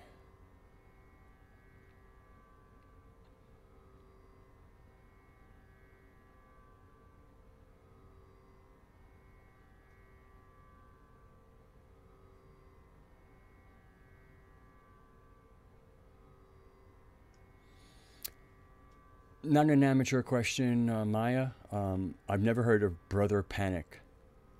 Never heard of him. You know, I've spent so much time. There was a period I went around, and every time I saw the word Gnostic, I would listen, and I would just realize this is like, it's like clickbait. It's reminds me of some of the therapists who kind of list, you know, like they do 8 different modalities and specialize in none of them. So a lot of places. I mean, like Miguel Connor has a website called Aeon Gnostic Bite. He considers himself a Gnostic, and I'll never forget one. I actually made a comment. I didn't take him to task. I just gave him my thoughts. Where he referred to Earth as this crappy little planet. Gnostics do not refer to the Earth as a crappy little planet. So there's a lot of people out there saying they're Gnostic when, in my opinion, they're not. I mean, the Nag Hammadi texts are not Gnostic texts. They're texts with a lot of Gnostic thought in them, mixed in with basically Hermeticism, which is, and Jewish mysticism, which is a kind of a branch of Hermeticism. And then the kind of the ferment of the of a Christic salvation, and of course the whole salvation comes from the monotheisms, kind of beginning a little bit with the good and bad scenario of Zoroastrianism, and then really kind of put on the map with, let's call it Torahism and lawism, and then the end time scenario. Again, the end time scenario is really coming from Zoroastrianism, and then the concept of some kind of divine being coming to live amongst us to help us to do this. That is all part of the archontic programming. So when you read a lot of the stuff in the Nag Hammadi text, you're going to see a lot of that stuff mixed in with what would be mystery school teachings. The mystery school teachings to me represent mother's milk or fresh spring water. The Hermetic and Toric systems represent turds in that water. And so, again, the Nag Hammadi, it was the Nag Hammadi text that John Lamb Lash had to tackle. He had to create the filters that he could get the water, he could filter out the shit and then still and then recover the water. And that's largely what John has done with the Sophianic narrative, is recover the mother's milk and take the boogers out of it. Nag Hammadi texts, he coined the term hot mess. They are a hot mess. And people who, and I've noticed that people call themselves Gnostics, sourcing their Gnostic narrative from the Nag Hammadi texts are a mess. They're also clueless in creation, because they're trying to mix two completely different systems: the natural one we arose from, and then the imposed system, the fiction system, the system of jealous, envious beings who are, and they're part of the creation also, but they some mistakes were made, and they're part of the mistake. Sorry about that, guys. And so when it comes to all of that, whether it's Demiurge and his archangelic mafia, which we call the archons, archon-angelic, there's no need to actually have any kind of real hate for them. They are what they are. It's kind of miserable. They don't have boundaries, so they wandered into our sphere. They're jealous, the fact that the head archon, the Demiurge himself, is a jealous god, is certainly put out there for everybody to see. So that jealousy and envy makes them bad actors, but they don't have any other game. It's not like they could go, oh, would you guys please stop? They don't have another game. They have an unfortunate kind of creation mythos. So all we really need to do energetically is ignore them. But unfortunately, because the world has been built by the people who not only didn't ignore them, but actually thought that they were the creator and the lawmakers. Imagine billions of people building a belief system around envious, jealous beings,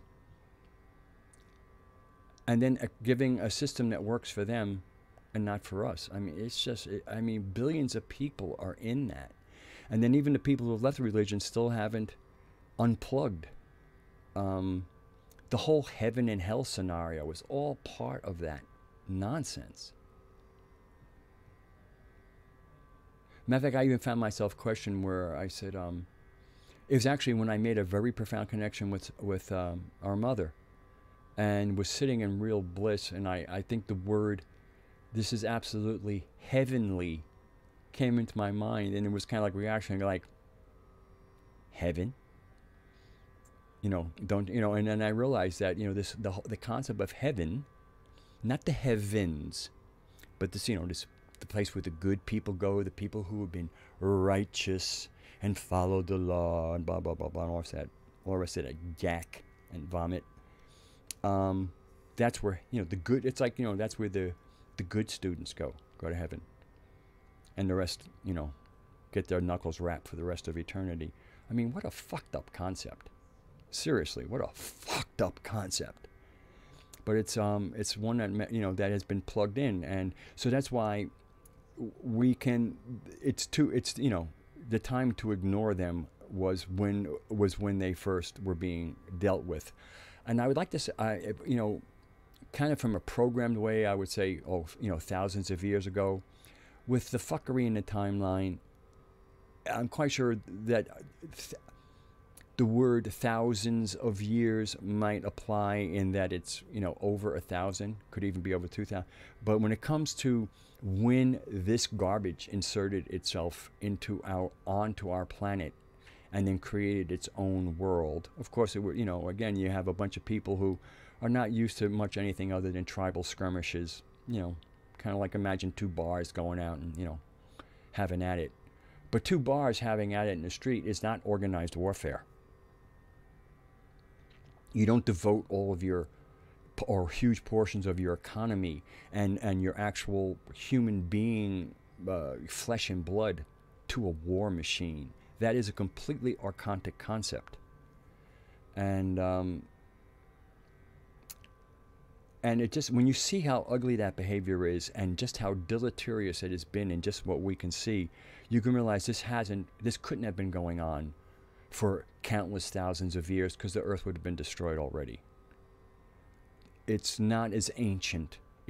There is much of history is kind of tied into covering for the organized religions and making them seem more ancient than they are.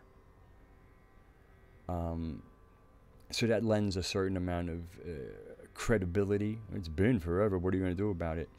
So even though I say, you know, we really can just ignore that whole lost, misbegotten is a very good word for them, that misbegotten crowd. And by ignoring them, it's not like nothing will be said. I mean, you can have somebody, you know, in your community that annoys the shit out of you. You're ignoring doesn't mean that they're not going to be talking to you anyway and still annoying you. But you can ignore the annoyance. But what we cannot ignore is the world that the infected humans have built. This horrible shithole of a world, not of a planet, of a world. And we can't ignore that. But that is what we need to attend to, is the work of infected, compromised human animals. And so, you know, when I just say we can just ignore the demiurge and his angelic mafia, we can, but we cannot ignore the outhouses that have been built upon this planet, the governments, city-states, law. It's really interesting if you take the three words of law and you do your move the words around. Well, you know, if you hold the mirror up to law, you get wall. And then if you move them around, you get all. You know, something you kind of poke things with, put holes in with. So law is an archontic concept. Like I said, there are no laws of physics. There are the ways of physics. Everything that we see and we think in the natural world that we think are laws, it's just how things behave. It's their way. It's their Tao, not their Torah. And Torah and law are the same word.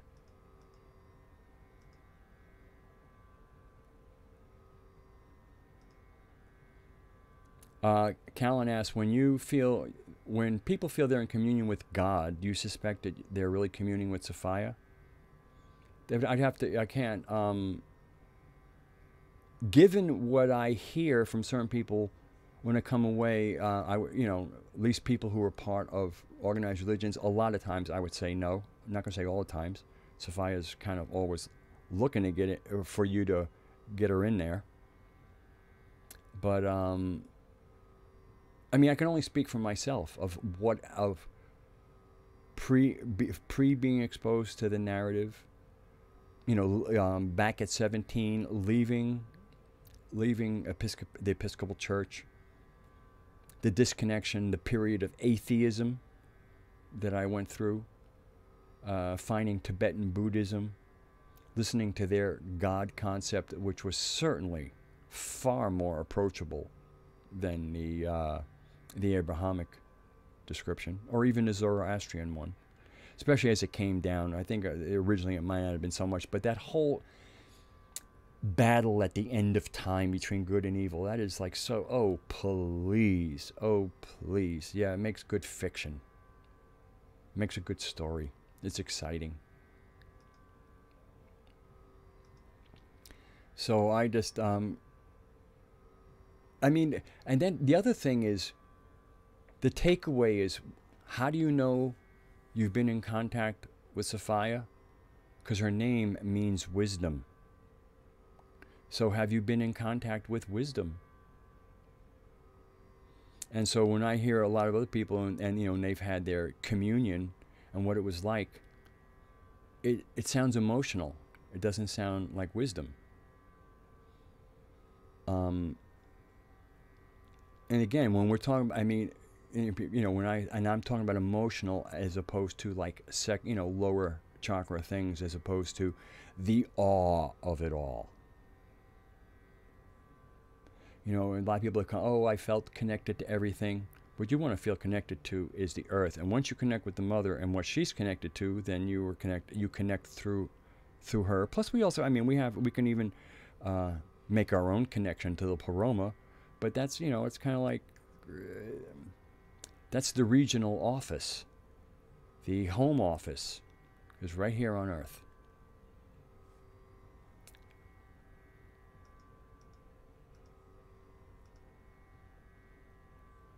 Did I see somebody I didn't say hello? Oh, okay. Hello, Big P. Big P 99. I guess you don't want to say Big P.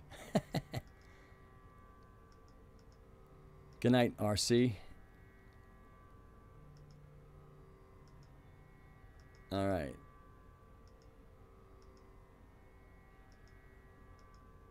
Okay, Oswald asks, do I think there's a connection between autism and shamanism? Yeah. I mean, I think there's something in our most genuine setting, we would be autistic. Please, you have to understand that much of the problems of being born, like a diagnosis of autism, okay, AU, which is gold, symbol for gold. That the real liability of autism is living in an enormous herd mentality world. That is where the friction occurs. That's what makes being autistic such a liability, because you're a little closer to reality as opposed to the herd mentality and the judgment of that mentality and the right or wrong concepts of that mentality. Not, it's different in correct and error. And if you're not hurting anybody, then you're behaving pretty correctly. And I would have to say definitely, because even though technically Raksha is not autistic, he was the one who managed to get into his sister's world to communicate with her there, because that's kind of part of, you know, why you go into our, you know, Sophia's world to meet her, because she's the autist. So you go into her world, and let me tell you, we're better off. It's a lot better for us to go into her world than for her to come into our world. Her world will teach us how to order our world a little better, because it's one and the same, really. It's just, you know, it's like, oh, that's how it should look out here. Okay. And including in here. So the fact that Raksha, as a shaman, is able to actually look out for me, like, whereas Raksha can take my back as a normie, because he can see the world as I see it, but he can also see it as a normie. And so he can give me clues to help negotiate normie land better. Enormous insight. And in many ways, so Raksha is not been diagnosed with autism, Awe-tism, but I would like to say that he is autistic, AWE, and that allows him to access the information, data, and realities to be effective. Okay, I'm going to make my way through here, running a little way.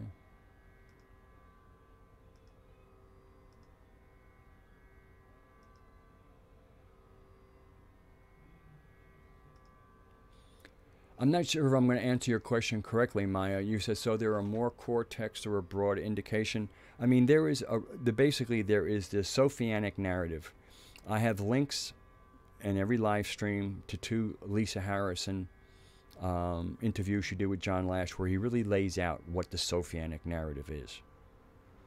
Like, in other words, what we all live within narratives and conversations, and if we live within narratives that are either fiction-based or based in a reality, but a reality that is not being clearly stated and misrepresented, then because the narrative informs us of the world that we live in, and with a poor narrative, we live in a kind of a shitty situation. Once you have the narrative of the anthropos and the planet, the world can be seen. This thing that sits on the planet, this system, can be seen, and you start seeing all the connections. And the narrative gives you that, because now you have a vantage point of the narrative to look at the fictional narratives, as opposed to sitting in a fictional narrative telling you about the fictional narrative, which makes it try to look good. There's so much deceit in the archontic world. Deceit is how they work. Again, they don't have game. They really don't. And we're not supposed to be, I don't know, it's not optimal that we're interacting, but I think we can always make lemonade from those lemons.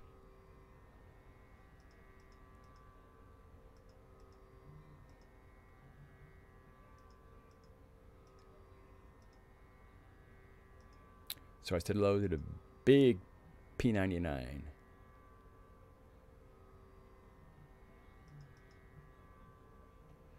So anyway, this one ran a little bit longer. Things have gotten pretty good. So anyway, I'm going to say goodnight to everybody. I have a feeling I will be making some mystic muses, music-based either videos or live streams. If I'd like to do a live stream around it, but it's just right now I gotta get things settled. But it might be part of my greater plan. Again, I got news today that means that by the end of the month I have to come up with $400 more than I normally come up with at the end of a month, and I'll get that figured out. I will.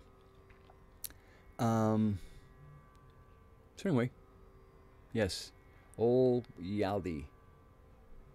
So thank you all for coming to Can't You Hear Me Gnostic, and making for lively conversation in the chat, and